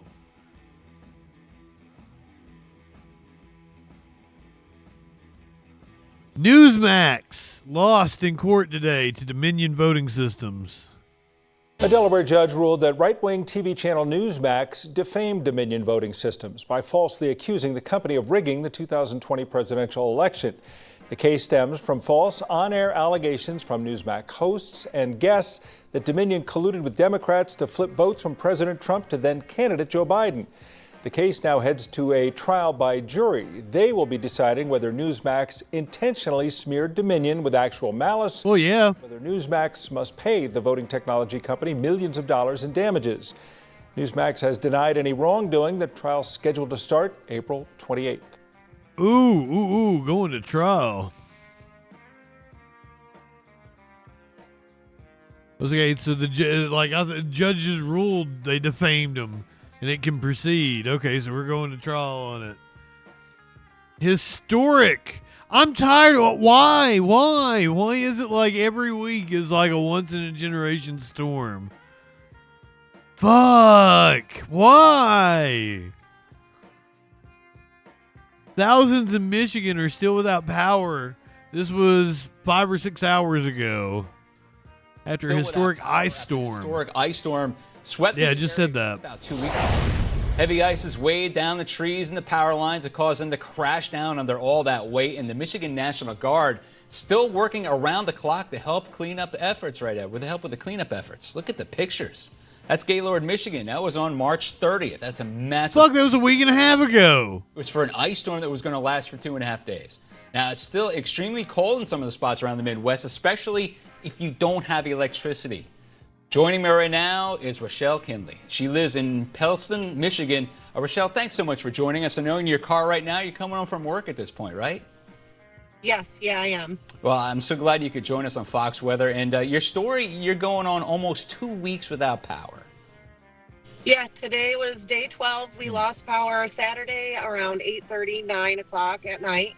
And it has just been devastating up here. We were originally hearing 2 to 3 weeks without power, and that was already 4 or 5 days in. There are counties up here, Lewiston, Michigan, they're looking at 5 to 7 weeks without power is what they're hearing. It's crazy up here right now. It's unbelievable. What about schools? Have the schools antiquated grid?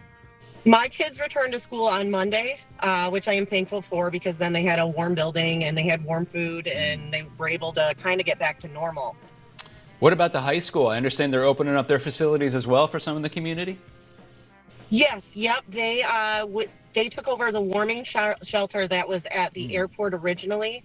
And they opened it up and provided a bunch of food for the community, opened the showers up, opened the laundry facilities up, and allowed people to come in, get warm, and, just get away from the craziness. Yeah, I mean, it's anything to get away from that. And you knew the forecast it was going to be bad. Did you guys prepare for it? We were thankfully a little prepared, but there was so many people that weren't, that just didn't expect this. I mean, I've talked to so many older people that have lived here their whole entire lives, never seen anything like this in their life. That was my next question. So you've obviously all those elderly people, rural area. Has it ever taken this long to get the power back on? No, the longest I think was 2 or 3 days that we've had, and yeah, now this is just, it's historic. It's unreal. Do you guys have a generator up there, Rochelle? We do. We're fortunate. We have a solar generator, so we were able to keep warmth going. Yeah, lucky them. And actually running a couple things to my sister-in-law's house as well. We also ordered a backup gas power generator because we just wanted to be extra prepared. We didn't know how long this was going to take. Yeah, you guys are in a beautiful area of the country. I've driven up there before. I mean, it is stunning, but you start thinking about all the communities that are without power. Have they given you any kind of an estimate when the entire region is going to get power back on? We go through Great Lakes Energy, which is a co-op electric company, and they were saying hopefully in our area it'll be by Sunday. But as a whole area, we have no idea. There are still so many people that are out and their roads are still blocked and they can't get out of their houses. Yeah, when you drive around the town, can you see, is it a different landscape at this point, or that many trees are down? Oh, 100%. It looks like a war zone. Oh my gosh, and you don't think that's going to come back anytime soon, as pretty as it was? I hope so, because fall time is absolutely gorgeous up here, but most of the tops of the trees snapped off. So I have no idea what this is going to look like come when spring actually gets up here. Did you guys lose any trees? When spring actually gets up here. The storm that came through, is this the same storm? Yeah, I think so. The ice storm corresponded with all the tornadoes that came through. This is a Kentucky barbecue restaurant devastated by repeat flooding. It's been a very challenging year so far for many Kentucky restaurants along the Ohio River, many facing a series of setbacks with high-impact weather and repeated flooding devastating the area. This is the second major flood event Kentucky has dealt with so far this year, and you may recall a powerful winter storm back in January forced many restaurants to temporarily close. This latest round of flooding impacting River Road Barbecue in Louisville, and you're seeing some of the pictures of that flooded restaurant. Chrissy Davis is the restaurant's general manager, and she joins us now. Chrissy, thanks for being here with us on Fox Weather. We've seen the pictures. Can you tell us a little bit about how this all played out? I know it's awful that you've dealt with this now more than once this year. It's still going on, Torchy. I don't... Agonizing, to say the least. We got kicked while we were down, to be honest.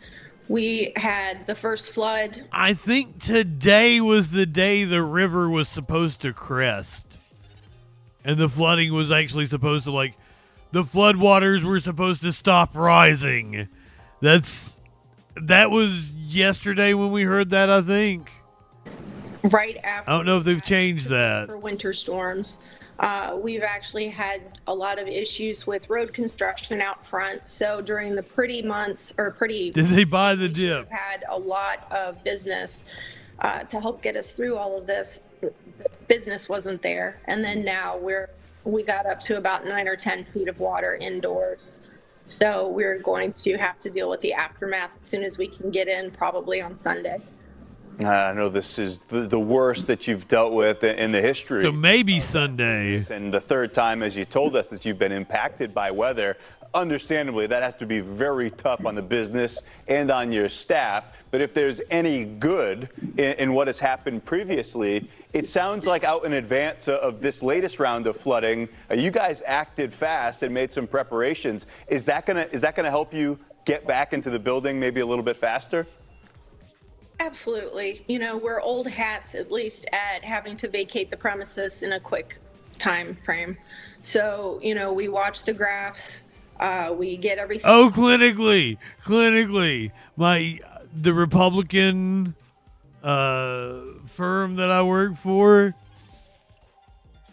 the guy asked me, my point guy for them, asked me about moving and then the latest move, and I was like, oh yeah, everything's great, blah blah blah, other than the storms that came through. And you're never gonna guess. They say it's because we have more weather technology, so we talk about it a lot more now. That's why we're hearing a lot more about storms.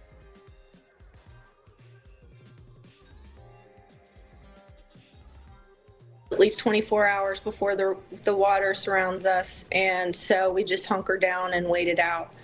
Having to wait is probably the most difficult part, aside from now a very massive cleanup.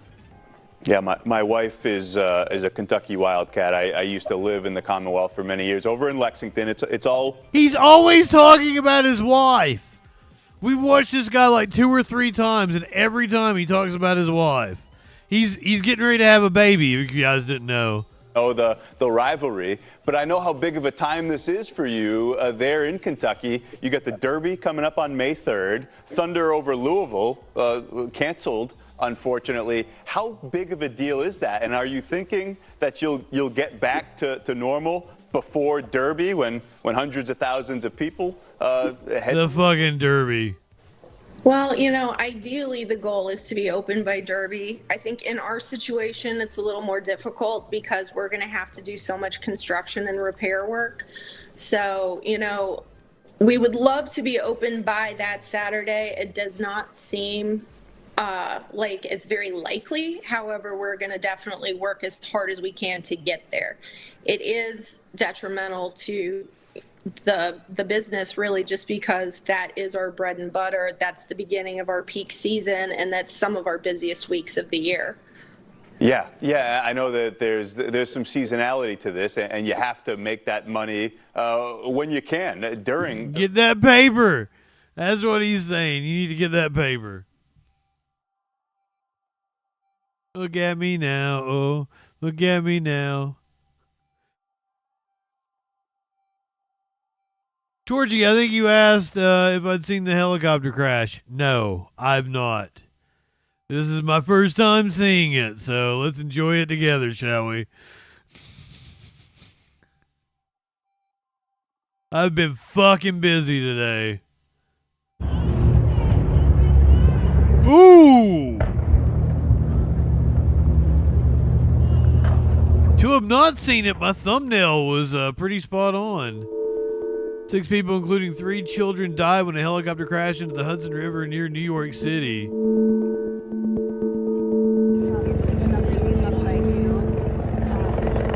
Victims include a family visiting from Spain and the pilot, according to New York City Mayor Eric Adams. The aircraft lost control and hit the water just a few feet off the coast of Pier A Park in Hoboken.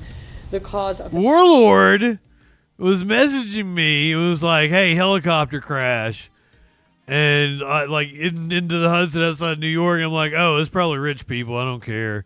And they canceled Justin me in the fucking in our DMs.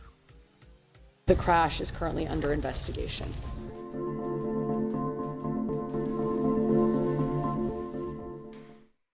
I was just a helicopter outside New York. Apparently, like,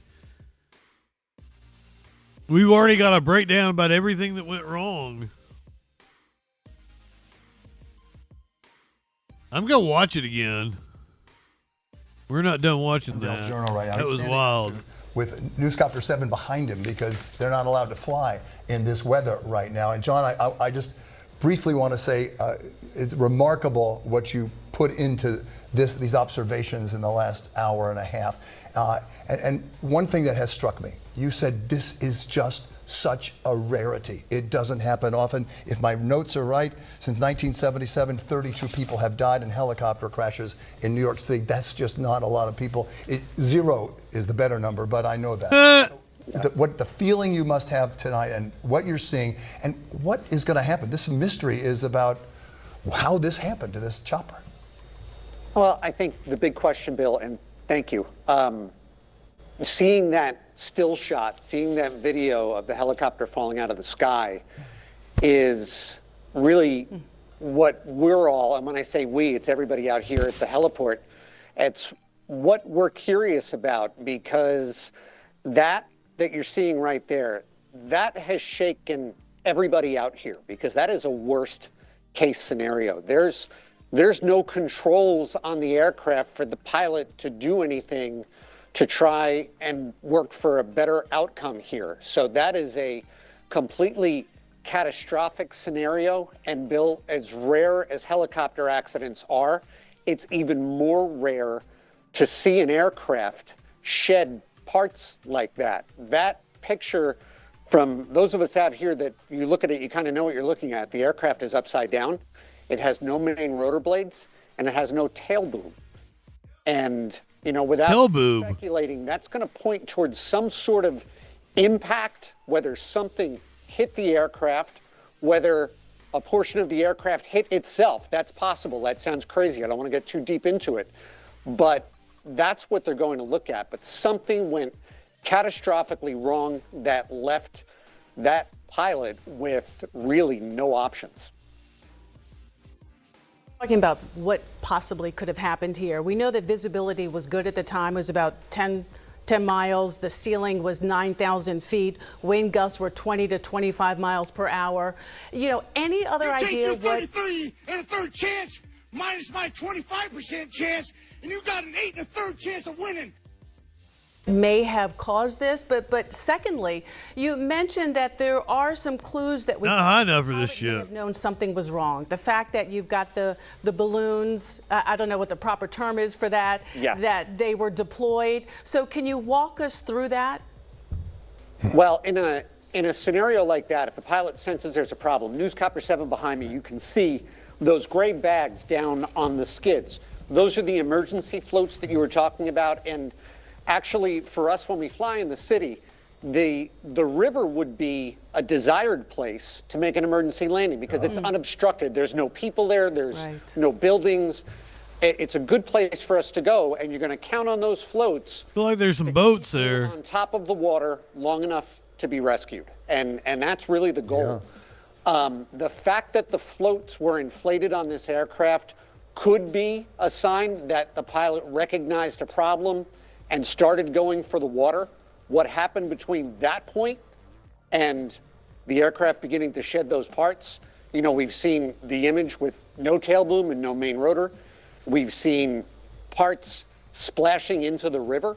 The aircraft came apart, and you're certainly not doing a kind of speed where you're going to have that kind of a stress on an aircraft, but something went catastrophically wrong, and that's really what the investigation is going to center on. Right. Yeah, this is the first we're hearing of a helicopter in the Hudson, but I've totally heard of a plane in the Hudson. React in that situation. And the floats actually did their job. They just weren't connected to anything. That's the real problem. John, I got to ask you this, and I've seen you in some terrible situations, and you have seen some horrible things in the last 30 years at the station. Does it scare you watching all this?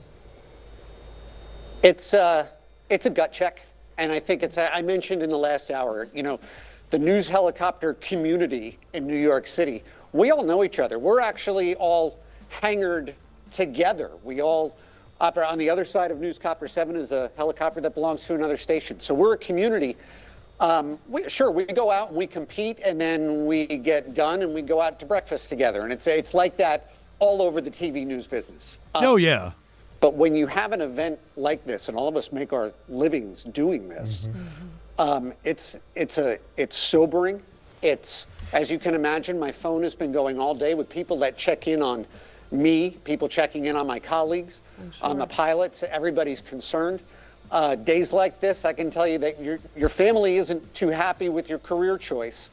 But there is also a streak. I've been thinking about getting into it because I want to cover police chases. I think that we're all, rather than being a news person that flies, I think most of us are people that fly that like to do the news. And that's something that's in your blood. A day like I'm someone that cusses that likes to do the news. Shakes you to your core. And more than anything, you have a real sympathy and empathy for everything that happened that led up to this accident. And we to you, my brother, I'll tell you that. Let's watch it again. Because like as I said, like that was my first time seeing it. Just moments ago with you guys. Conversation, we want to warn our viewers. I've been busy all fucking day. The moment of impact. This is disturbing video. We do want to show you, as we do know this investigation is just boy, look at that. That would suggest to me they had lost all aerodynamic forward momentum. That is just astonishing. Very often in helicopter crashes, they try to auto-rotate down. In other words, they try to use the blades as almost a feathering device that allows them to land safely. That is completely out of control. That is going down like a rock. I don't see any air. And look at that. It looks as if maybe as you play it, are the blades moving or not? It almost looked like the blades. It's hard I don't see no blades. No, I'm not sure those blades are moving. Yeah. That kind of evidence is what investigators will be looking for to give them into any clue into at all into what happened. And keep in mind, they don't want to just solve this particular crash mystery. They also want to, if they can, learn lessons. In other words, I don't know what kind of a chopper this is, but is there some sort of a problem with that chopper that they need to immediately identify and spread the world to chopper operators around the world to be looking for this problem? We simply don't know, but that kind of photographic and video evidence is really powerful. And Tom, apparently the eyewitness said that the blades had actually come off of this helicopter. Yeah, I didn't see no blades. I'm not a pilot at all. I've just spent a lot of time covering crashes. I will tell you that, again, to underscore, very often initial reports and eyewitness reports can be wrong.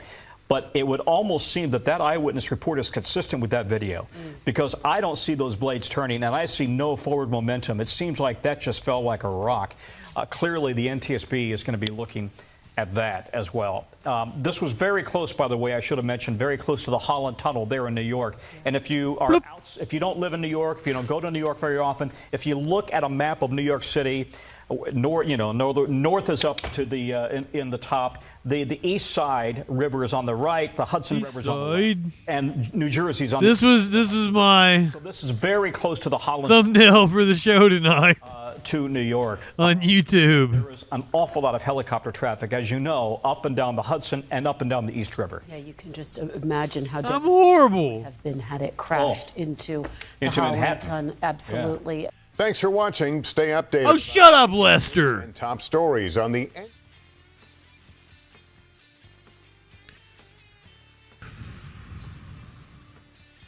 Earlier today, 2 planes that were carrying Congress people apparently did some frauding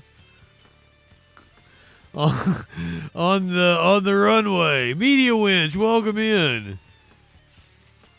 We were on the runway waiting to take off, and another plane was turning, and both wings hit each other. I felt the bump, the strong bump, and of course, I'm sorry, I quickly fucked with the sound somehow. Media Winch is here. Let's smoke one. We were on the runway waiting to take off, and another plane was turning, and both wings hit each other. I felt the bump, the strong bump, and of course we were quickly alerted that we had to go back to the gate and go outside. So we're on another flight now back to the city, but I'm glad everybody's okay. Okay, so were you on a taxiway just off of the runway?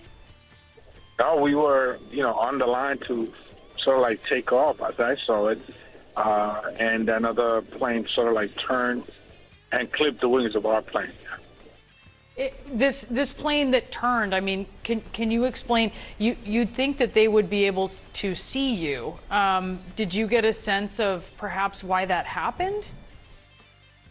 Don't know exactly, but Lord, that it could have been avoided, as we were, pretty much standing still there, waiting to, to take off. So we averted it. Fleabag. Accident, I might say. To your point about this being avoided, Congressman, we've heard a lot of headlines coming out of Reagan National Airport recently, not only in January with that deadly collision, but also even as of last week. Reagan is the one that we wanted to rename the Jojo Siwa Airport, right? That was a whole bit that Sparkles and I did on, I don't even know if it was the Freak Show yet. We might have been doing, because I did dry runs with Sparkles on Fridays on the Troll Patrol when we were still on for Fridays. We have a really shitty NTSB and shitty administration that's firing air traffic controllers and shit. Not only a near miss, but also an air traffic controller that was a near hit after a so-called incident there was allegedly a fight, an assault inside the air traffic control tower. Wait, what? What's going on at Reagan National? Hey, you can't make this up. This is unbelievable, and the FAA has to have greater staffing. FAA, that was all that. That's what I was trying to think of, the other agency. And this is the kind of results that you get when you don't have an agency working at its optimum capacity. You have the head of the FAA Air Traffic Organization stepping down early. That's part of the voluntary deferred resignation program. Yeah. We've heard as well about the hours that these air traffic controllers are working. And there are also a number of other issues that are specific to DCA, Congressman, some that may not be specific. Is Doge even still a thing? Because they've completely ditched Elon now. Elon is not a thing anymore in the White House. But they're going to try to still butter him up somehow? Specific to DCA. Are you seeing this as kind of a confluence of a number of different things that we are seeing these incidents? Well, what I can say is that an agency like the FAA that has everybody's safety within an inch of their hands must be fully funded, vigorously funded to avert any deadly accidents and incidents. And you can't half-step an agency as important as this. They should be fully funded. Congressman, I understand that the group that was on board was bipartisan. I wonder if you had any conversations with some of your colleagues from across the aisle about some congressional action that can come of what you personally just experienced as dysfunction at Reagan National. Not that kind of conversation. I'm not sure if this has ever happened to me on stream before, where I sneeze 7, 8, 9, 10, 11 times in a row. But that's what's happening to me right now, so I'm sorry. So we did talk because, it was a shocking incident, but I'm sure we will do that when we get back. And what happened when the wings clipped? What was the reaction like inside of the plane? And what did the captain say to you? You felt it, and you saw the wing actually flopping up and down. So you knew there was a strong contact there. So you felt it really strong, and then when I looked out the window, I was right on the other side of the plane, but at the wing level, I saw the wings flopping up and down. Yes. And did the captain get on the intercom and talk to you all about what had happened? Well, they told us that, they were going to take us back to the gate. We waited a little bit. We saw some emergency vehicles near us, and then they took us back to the gate. And Congressman, I want to follow up on something you said. They frauded on the runway. And get your thoughts on the way that the White House has framed this issue, because the administration has said that there have been no cuts to air traffic controllers, safety personnel, or safety critical positions at the FAA. Do you think that the White House is not high enough for this shit with that? Their cuts, they're downsizing. They want to misguide us about that, but this is an agency that, in particular this airport, has seen already tragic incidents where many people die. They should be beefed up to a level where everybody feels secure. How do you feel about traveling out of DCA? I think some folks had looked at what had happened with the Army helicopter and the American Airlines jet, and what had happened with the rules involving helicopters. All right, I'm bored with you fuckers. You went on way too long. How is this a 7-minute hit?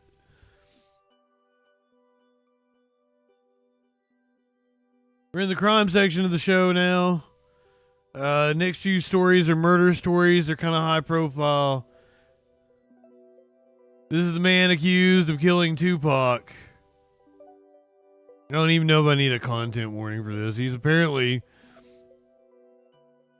tried for a jailhouse fight.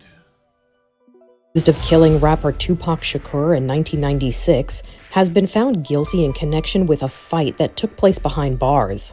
Court records say Dwayne Davis was found guilty of battery by prisoner and challenges to fight stemming from a December incident at the Clark County Detention Center in which he fought with another prisoner. He will be sentenced on those charges next month. Davis is being held at the detention center while another and much higher profile case goes to trial. Authorities allege he killed Tupac Shakur and attempted to kill Suge Knight in Las Vegas in September 1996. He's charged with murder with a deadly weapon with the intent to promote, assist, or further a gang. He has pleaded not guilty. Charges were only brought against him in 2023. Merry Christmas to everybody. Should he be convicted, the verdict will put to rest a long-standing cold case and enduring mystery in the music world. But did he do it? Do we believe that? Did P. Diddy have anything to do with it?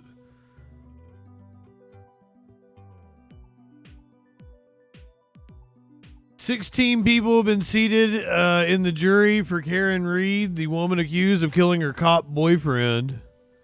Tonight in the Karen Reed case, the judge in the Reed case demanding more backup jurors be selected. The case reached the required number today. That required number is 16. But Judge Beverly Cannoni wants to make sure the trial makes it all the way to deliberations in case of jury sickness or possible dropouts. But will the case actually end in a verdict this time, one way or another? New at 6, WBZ's Christina Rex. She's innocent. Karen, how are you feeling? May have to come back Monday for more. I can handle it. So close, but not complete. Jury selection for Karen Reed's retrial will continue on Monday. Even though the necessary 16 jurors are officially seated, the court wants more for safety. They are shooting for 18. Yeah, I've known that. But that's fine. That's fine. I trust. She can be my GOP mommy. During Reed's last trial, 19 jurors were picked, but only 14 remained by the end. Remember, there have to be 12 left to deliberate.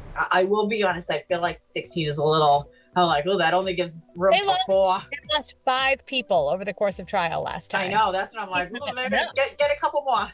Legal analyst Catherine Loftus believes Listen to her. Jury is a smart move, and she's still surprised. Are you going to do jury dirty? Jury selection has happened. The process has moved significantly quicker than most of Not very likely you're going to get a cool case like this, though. This jury selection. For the first trial last year, it took 5 days to find a jury. 406 people were interviewed. 76% of them knew of the case already, and only 32% had an opinion. For this retrial so far, it's lasted for 8 days. 481 people have been interviewed. 89% of them already know of the case, and more than half have an opinion. In this polarizing case, is a unanimous verdict possible? Do you think that this trial ends in a verdict? I'm going to be cautiously optimistic, and I hope so. The goal is ultimately, as a juror on any case, is to render a verdict one way or the other, to give some sort of finality, not only to the victim's family, but to the defendant. So I'm going to err on the side. I'm on her side. That we will end it. Karen didn't do it. So there will be no court in this case. Her name's literally Karen. Election picks back up on Monday, and if enough jurors are picked, opening statements will happen next week. In Dedham, Christina Rex, WBZ News. Let's go to Idaho next for the update. I haven't spoke about this one in a little bit. This is the dude that was a student accused of killing 3 young women and a dude in their like apartment that they lived off campus on in the middle of winter 2 or 3 years ago now. Now to more from yesterday's major pretrial hearing for Bryan Kohberger, the man accused of murdering 4 University of Idaho students. The judge making some crucial decisions about what evidence will be allowed in his August trial. NBC's Liz Kreutz has the breakdown of what happened in court. A marathon hearing before a judge in Boise, Idaho, answering some key questions about what evidence jurors may see when Bryan Kohberger's murder trial begins in August. The hearing leaving some questions open, like who, if anyone, can testify to Kohberger's alibi. Who's going to say he was out driving around looking at the stars? While also raising some new questions, including Kohberger's attorneys suggesting they've identified another suspect. We came across a tip that would appear to be an alternate suspect, and we're trying to work through that as rapidly as we can. The father of victim Kaylee Gonzalez reacting to that theory overnight. The new strategy is going to be, what if it's this guy? What if it's a neighbor? What if it's that guy? So it's just more signs of death desperation. At times, the hearing turning fiery, with the judge appearing skeptical of some of the defense's hundreds of pages of requests. You've made some serious accusations against the state of hiding evidence, and yet you've provided no factual basis. Zero. The judge has not decided yet whether to allow this selfie of Koberger or a surviving roommate's testimony that she saw a man with bushy eyebrows leaving the home. Also still up in the air, whether prosecutors can show the jury Koberger's alleged Amazon purchases, which include a K-bar knife and sheath like the sheath investigators say was found at the murder scene. Although the judge is it like or is it the sheath? Him having one like it doesn't incriminate him. There's not a ground for exclusion. In late 2022, Koberger was charged with the murders of 4 University of Idaho students, Kaylee, along with Madison Mogan, Ethan Chapin, and Xana Kernodle. His lawyers say he has maintained his innocence. At the hearing, the attorneys also sparring over whether the jury should know about Koberger's autism diagnosis. With Koberger looking on, his attorneys saying it would be nearly impossible to put him on the stand without that context. Brian's physical body is more stoic, how he sits in one place. And he will look at for a long time, and that means nothing. That's just how Brian is. Oh, I don't think they have anything. I've been interested to see what their defense would be. Oh, I don't think they have anything. These next few stories get a little wild. Gonna hit the content warning before this one.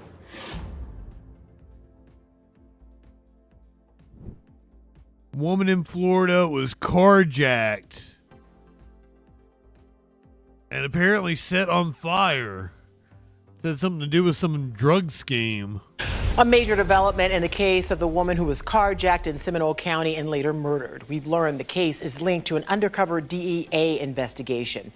Now, we simply can't forget this dramatic video from 1 year ago in Winter Springs. Catherine Aguas Vivas was carjacked and kidnapped at the corner of State Road 436 in 1792. She was later found murdered, her car burned. Several men are under indictment in this case. Tonight, newly released court documents reveal she and her husband were part of a money laundering scheme, and the federal government knew all about it. News 6 investigator Mike Thur shows us how the money and drugs are linked to a DEA investigation. The murder of Miss Agua Vivas was not a... How did the fucking feds get her killed? What happened? This is how you get a Dexter and an ice truck killer. One more time with that fucking... In Winter Springs, Catherine Aguas Vivas was carjacked and kidnapped at the corner of State Road 436 in 1792. She was later found murdered, her car burned. Several men are under indictment in this case. Tonight, newly released court documents reveal she and her husband were part of a money laundering scheme, and the federal government knew all about it. News 6 investigator Mike DeForest shows us how the money and drugs are linked to a DEA investigation. The murder of Miss Agua Vivas was not a random act. Back in January, federal prosecutors announced Catherine Aguas Vivas was targeted. Detectives say Aguas Vivas drove from Homestead to Seminole County to pick up $170,000 of drug proceeds. That's where she met Giovanni Crespo Hernandez. Investigators say he conspired with 2 other men to rob and kill Aguas Vivas. Newly released court documents reveal Aguas Vivas was supposed to deliver that cash to her husband, Miguel. According to his plea deal, Miguel Aguas Vivas was a money courier who would pick up drug proceeds in Central Florida and then drop off money to an individual he believed to be a money launderer, but who was actually a DEA undercover agent for purposes of converting it to cryptocurrency. The feds have been on Miguel Aguas Vivas' trail for years, carefully documenting his money drops since 2021. During that time, authorities say he moved nearly $2 million in cash. Under the plea deal, Miguel Aguas Vivas will spend 20 years in prison. He will go to federal court on Friday morning in Orlando to see if a judge accepts that deal. The men accused of his wife's murder are awaiting trial. In the studio, Mike DeForest, News 6. I feel like the government kind of caused that in some way, but they didn't really give us enough details to go on.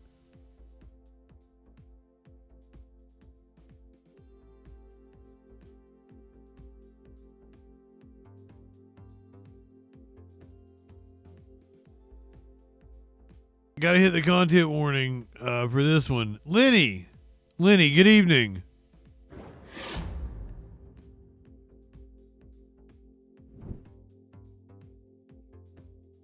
Apparently, a deputy shot a young man by the name of Jalen Sebron in Colorado.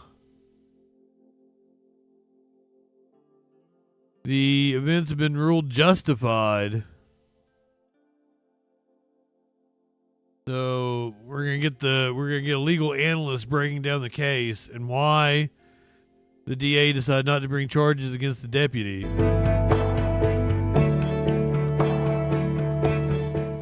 It's been 2 months since a Douglas County Sheriff's deputy shot and killed a 23-year-old outside the main event in Highlands Ranch, completely changing the lives of family and friends who loved him.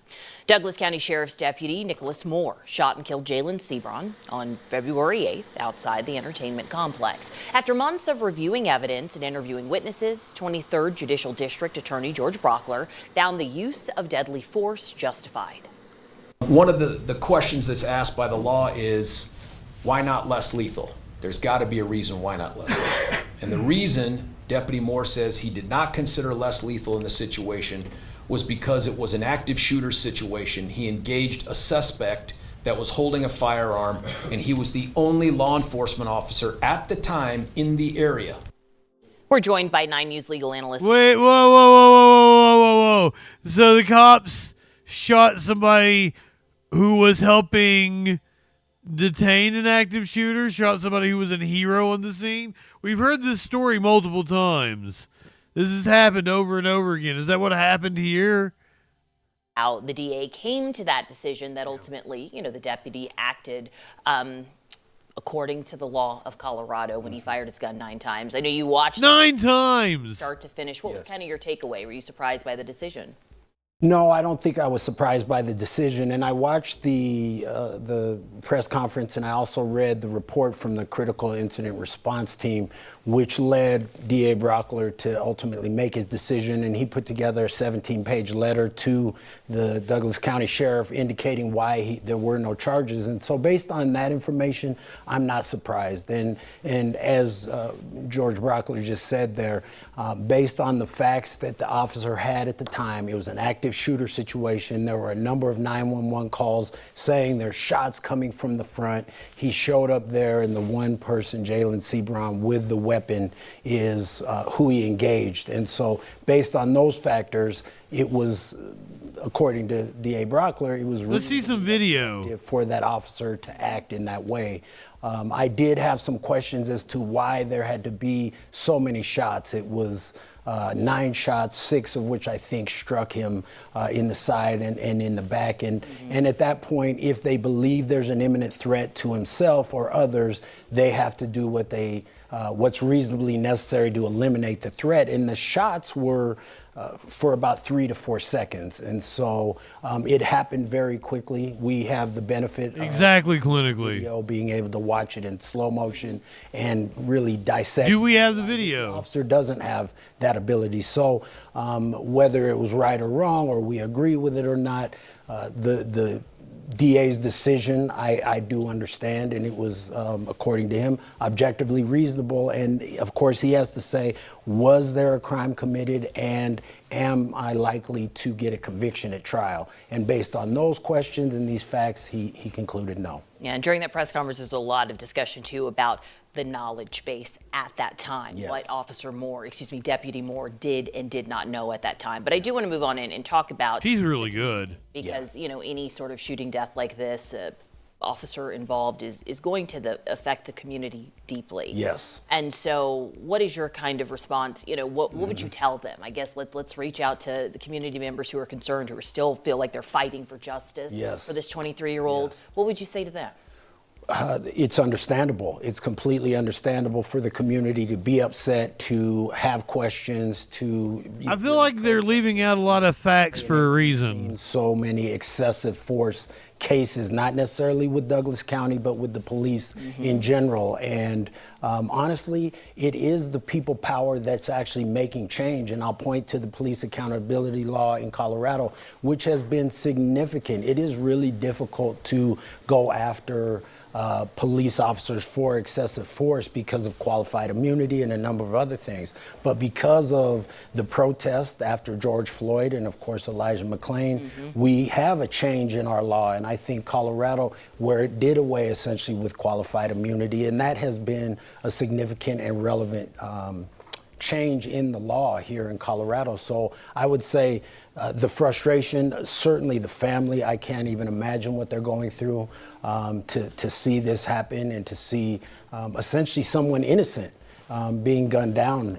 There's no speaking to that pain other than continue to move forward, and hopefully we make progress. And I'll say about the Douglas County Sheriff, it seems that they're really taking this serious. I think they've met with the family. They're willing to meet with the community. So in this regard, I think Douglas County is showing up better than I think other departments have shown up. That's an interesting perspective.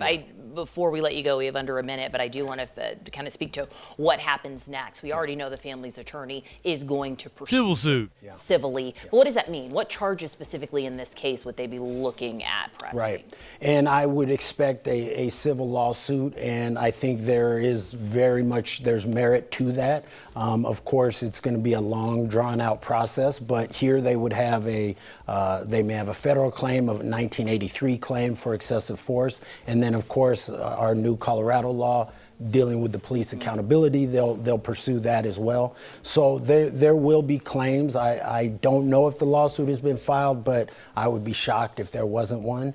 And the burden of proof is different. And of course, in the criminal case, it's going to be beyond a reasonable doubt. Here in the civil case, it's going to be either a preponderance of the evidence or clear and convincing. So we'll look forward to that, to hear about that civil lawsuit in the future. Yep, these things are just so. Let's talk about a different police shooting. You guys watched this one last night. It took place yesterday afternoon in L.A. We covered this story. A dude stripped down and started watering the flowers in a backyard. Some woman came out and was armed and got shot by the cops. Apparently, she was the wife of the bassist for the band Weezer.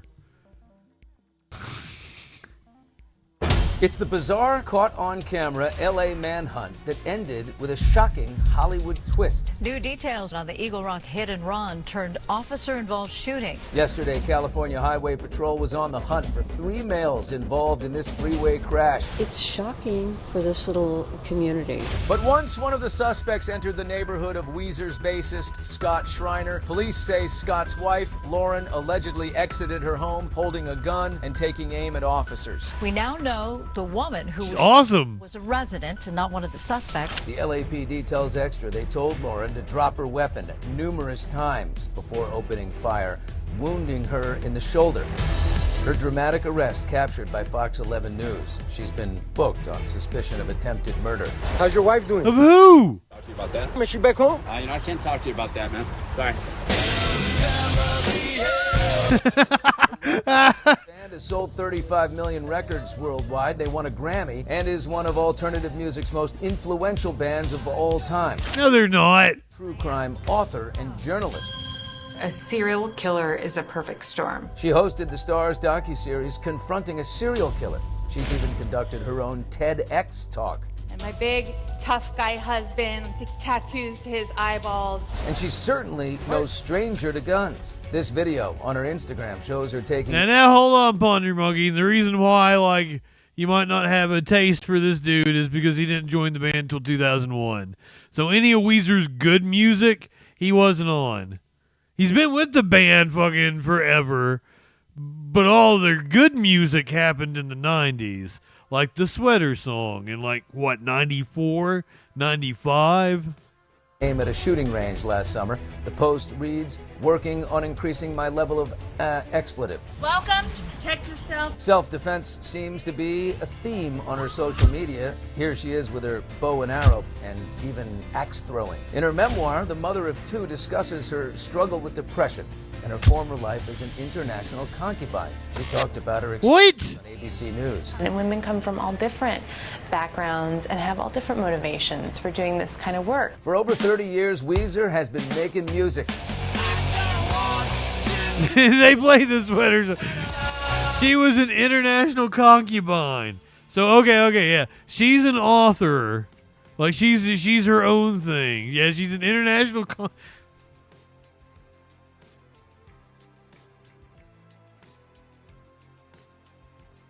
She's been booked on suspicion of attempted murder. How's your wife doing? Man, I can't talk to you about that. Is she back home? I can't talk to you about that, man.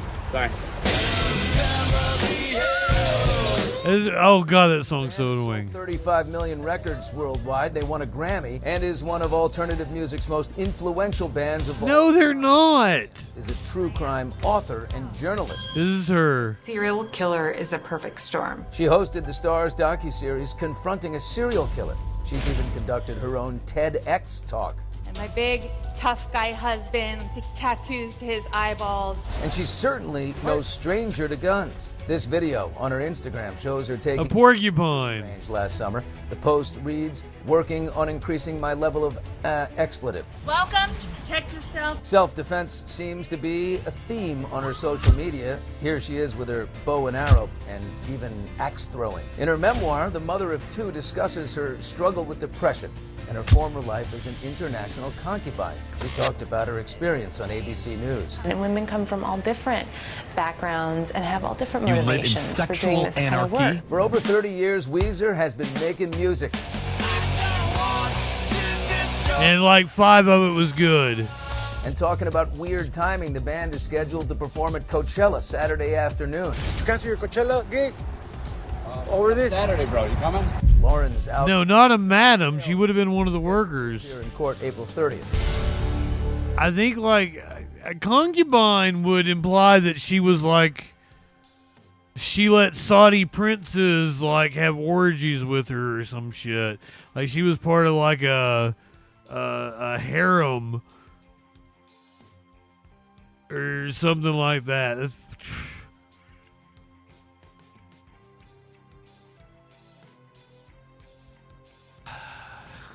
I'm sorry. This one, apparently a Florida woman fears for her life after a man was wrongfully released from prison that murdered her daughter. More breaking news, an urgent search for a convicted killer who was mistakenly released from jail in Georgia 2 weeks ago. And there are big concerns he could be headed to Central Florida. This is News 6 at 4. I'm Lisa Bell. I'm Ginger Gadsden. A jury convicted Kathan Guzman last year of strangling his girlfriend Delia Grayson. He was sentenced to life in prison. Still, somehow, he was recently released from the Clayton County Jail near Atlanta. And right now, authorities from several agencies, including the U.S. Marshals and the Osceola County Sheriff's Office, are trying to track him down. News 6's Laverne McGee spoke with the victim's mom today in Kissimmee. So, Laverne, what did she have to say about this? Well, it was heartbreaking talking to Christina. She says it's an absolute nightmare, and she can't believe this happened. Christina, how did you feel when you heard that he was on the loose? Disappointed. Not high enough. And fear, utter fear. Utter fear. I needed answers. I was asking questions and I wasn't getting answers, and and I'm still in fear. Do you think he could come back around here? Absolutely. Absolutely. But what do the police say in Georgia? What have they told you? It was a coding error. It was a coding error. He was accidentally released. Are they providing you with any protection or any assistance? They said that the police are supposed to watch my house. Imagine being convicted of murder and just one day they let you out. You'd be like, woohoo. around the clock until he's apprehended. How are you dealing and coping with the loss of your daughter? Are you missing her? I'm sure you must be. I would like to go visit her gravesite, but I'm afraid. I'm afraid that he might be there. What do you want to see the police doing now, even here in the area? That would be stupid on his part. I would like to see him apprehended. Just apprehend him and return him to, jail. Let him serve his sentence. He needs to serve every day of that sentence. Clayton County leaders in Georgia released a statement this afternoon which says, in part, we've been advised that every available resource is searching for Guzman. It is my sincere hope that he is quickly reapprehended and serves every day of his life sentence. We wanted to ask them how this could have happened and how long he may have been out of jail. Well, they canceled a news conference they planned today and instead sent out that statement. We will be tracking every development in this search. Live in the newsroom, Laverne McGee, News 6. Apparently they have not caught him yet. Yeah, would you be like, me? I'm supposed to get out today. What?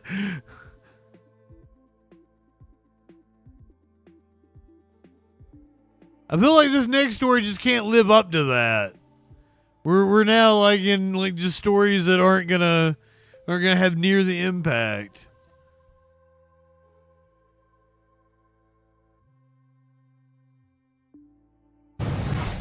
A former tenant at a high-rise apartment complex is speaking out after she is in Houston. Justly forced out despite being a victim of multiple attempted break-ins. Fox 26's Jonathan Mejia is live for us in Midtown with the tenant's complaints, but also how the apartment complex is reacting. Jonathan. Hey, Jonathan. Yeah, that tenant lived here at the jewelry place, and she says she was given 3 days. The jewelry place. But the complex is saying it was a mutual agreement. March 22nd at 2:42 a.m., it was caught on camera the moment two men are seen attempting to break into an apartment at the jewelry place in Midtown. In this video, you can see both perpetrators cover the cameras. So the first break-in, they came up to the 9th floor, which I have no idea how they got access to because our apartments are supposed to be very secure. 2 days later, March 24th at 3:10 a.m., you can see three men in the video. One has a red shirt that says retired drug dealer. Y'all can't be that goddamn dumb. And he is seen using a crowbar to get into the apartment. You can't be that dumb. And the scariest attempt for essay was when one of the men was caught on camera pulling an assault rifle out of his pants. By the grace of God. Out of his pants! Wait, is that a gun in your pants or are you just happy to see me? What an assault rifle out of his pants? Secure. 2 days later, March 24th at 3:10 a.m., you can see three men in the video. One has a red shirt that says retired drug dealer. Where's his crowbar at? And he is seen using a crowbar to he pulled it out of his sleeve. You can't be that dumb. And the scariest attempt for essay was when one of the men was caught on camera pulling an assault rifle out of his pants. By the grace of God. Those are like jeans. How do you get an assault rifle in there? Got alerted, and we were able to speak to them through the Ring cameras, and I feel like they maybe thought we were home. Bulletproof. Ring cameras, so they ran. It was scary moments for Sir Joyce. Show you the difference between a gun and a pistol. Place for 3 months. The attempted break-in occurred while she was on vacation in Hawaii. I was so taken back when I looked at my Ring cameras and my neighbor's Ring cameras. I was so taken back and like distraught. First of all, I'm like 10,000 miles away in a whole different place, and I was expecting for more assurance from the people that I pay. America is wild. The attempted break-ins. I love it here. Well, maybe not anymore. I used to. After the second attempt, SA claims the staff were no longer helpful and gave her 3 days to move out. It's supposed to be like a luxury, secure apartment. That's the reason why I decided to move there, because it was secure and because it was luxury and nice.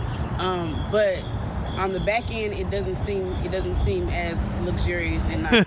No, it doesn't. I thought it was gonna be. In response, the jewelry place told Fox 26, HPD found this to be an isolated incident. However, they have increased security presence. How the fuck can it be an isolated incident when we just saw 3 different videos of it? It can't possibly. Isolated means one. That's not what isolated means. it doesn't seem as luxurious and nice as I thought it was going to be. In response, the jewelry place told Fox 26, HPD found this to be an isolated incident. However, they have increased security presence inside and outside of the building, as well as have more security patrolling the... No, what isolated means. Life for some shoes or clothes is kind of silly. This is something that is really not necessary. Breaking in with crowbars. Search for fingerprints but did not locate them, and none of the 3 men have been identified. Reporting live here in Midtown, Jonathan Mejia, Fox 26 News. Well, they wore masks.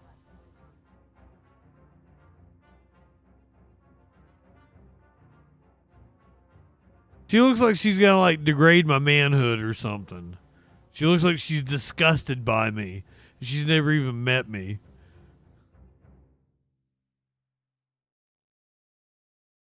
I'm sure she's a lovely lady.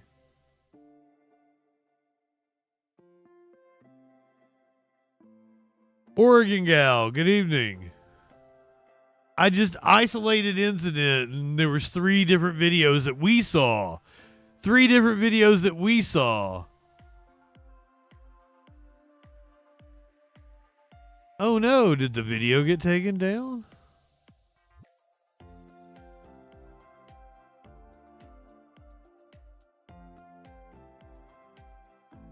It has been removed by its uploader. Oh.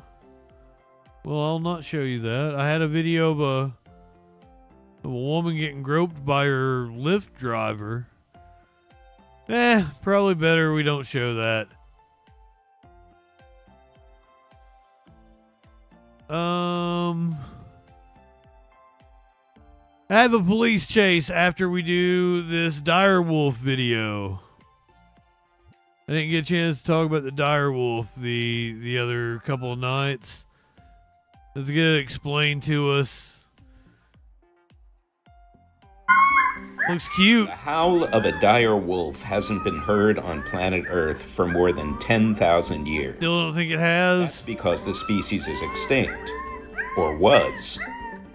Colossal Biosciences is a Dallas-based company that's using genetic engineering to de-extinct long-gone species.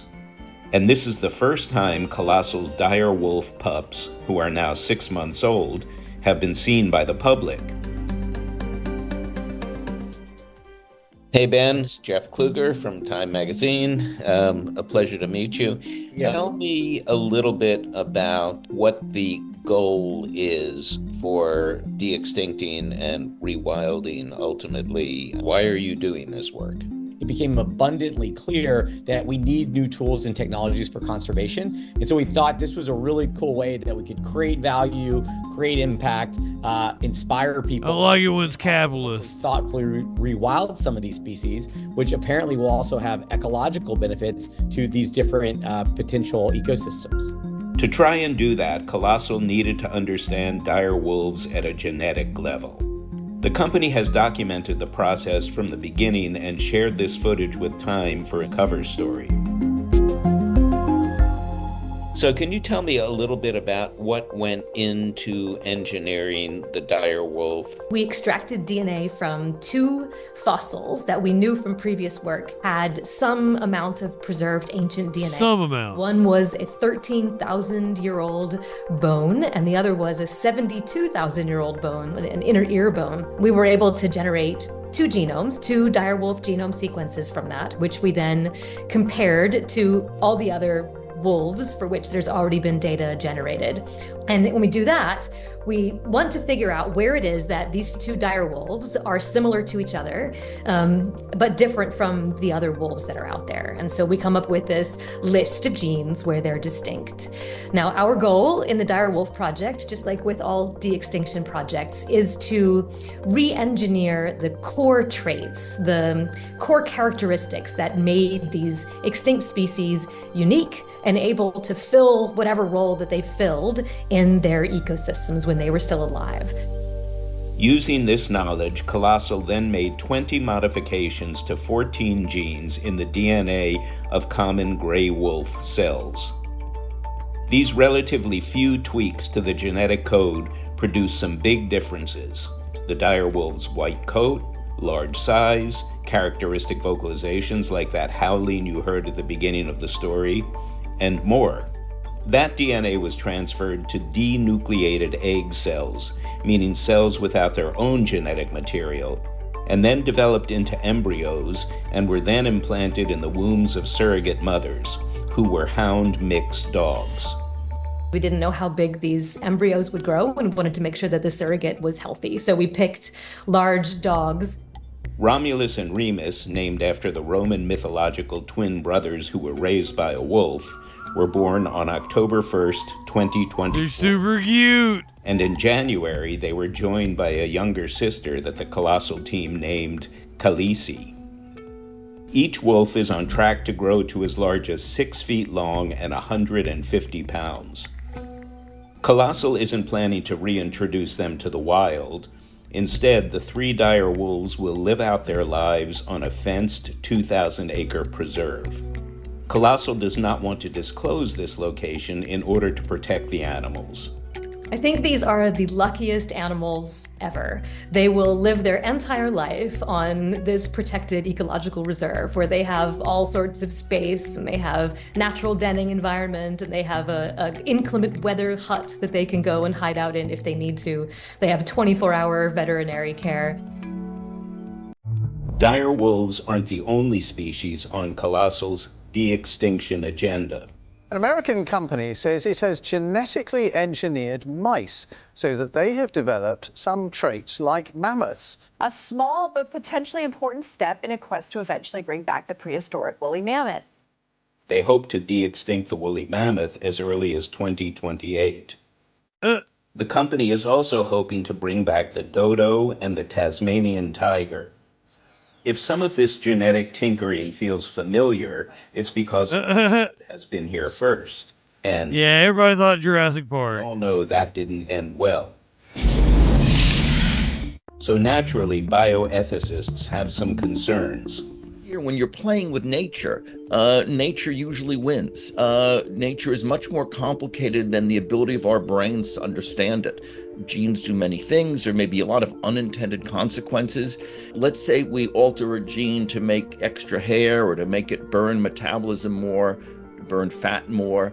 It's a good idea, Holiday. We just don't even understand. So we may create animals that have lots of medical problems. If we start tinkering with genes, we may create a super mouse, a super rat that kills all the other animals around. But the team at Colossal says their mission to restore extinct species is also about stopping the disappearance of endangered ones today, as experts predict Earth will lose 30% of its genetic diversity by 2050. Colossal has used techniques learned from the Direwolf Project to clone 4 red wolves, a small but important step in fortifying that endangered species. The 4 new wolves could help inject fresh DNA into the red wolf gene pool, which currently suffers from a so-called genetic bottleneck, the result of too few individuals carrying too little genetic variety to keep the species healthy. Yes, it would be really amazing to see a mammoth. It would be great for the habitats of Tasmania to have a keystone predator reintroduced into that ecosystem. But the tools that we're developing on the path to these species have immediate application to species that are not yet extinct. A future that is both biodiverse and filled with people. We should be giving ourselves the opportunity to see what our big brains can do to reverse some of the bad things that we've done to the world already. There's a huge need to prevent animals from becoming endangered and going extinct. We need to spend more money on conservation. Yes. Particularly now, there's a lot of threats that lands that we have as national parks and there's preserves are going to be used for drilling oil, for instance. So there's a lot of habitats where species now live that are going to be under threat. YouTube, podcast people. With conservation efforts. Kick, Rumble, all those. Go ahead, light one up, tip one back. Twitch people, stick with me. We're going to do a police chase. Light one up, tip one back. It's all right to have a little fun before we hit the sack. I'm Justin Freakin. Tomorrow night on Twitch, Total Freakin' Request Live. Saturday night, Best of WrestleMania Part 2. See you then.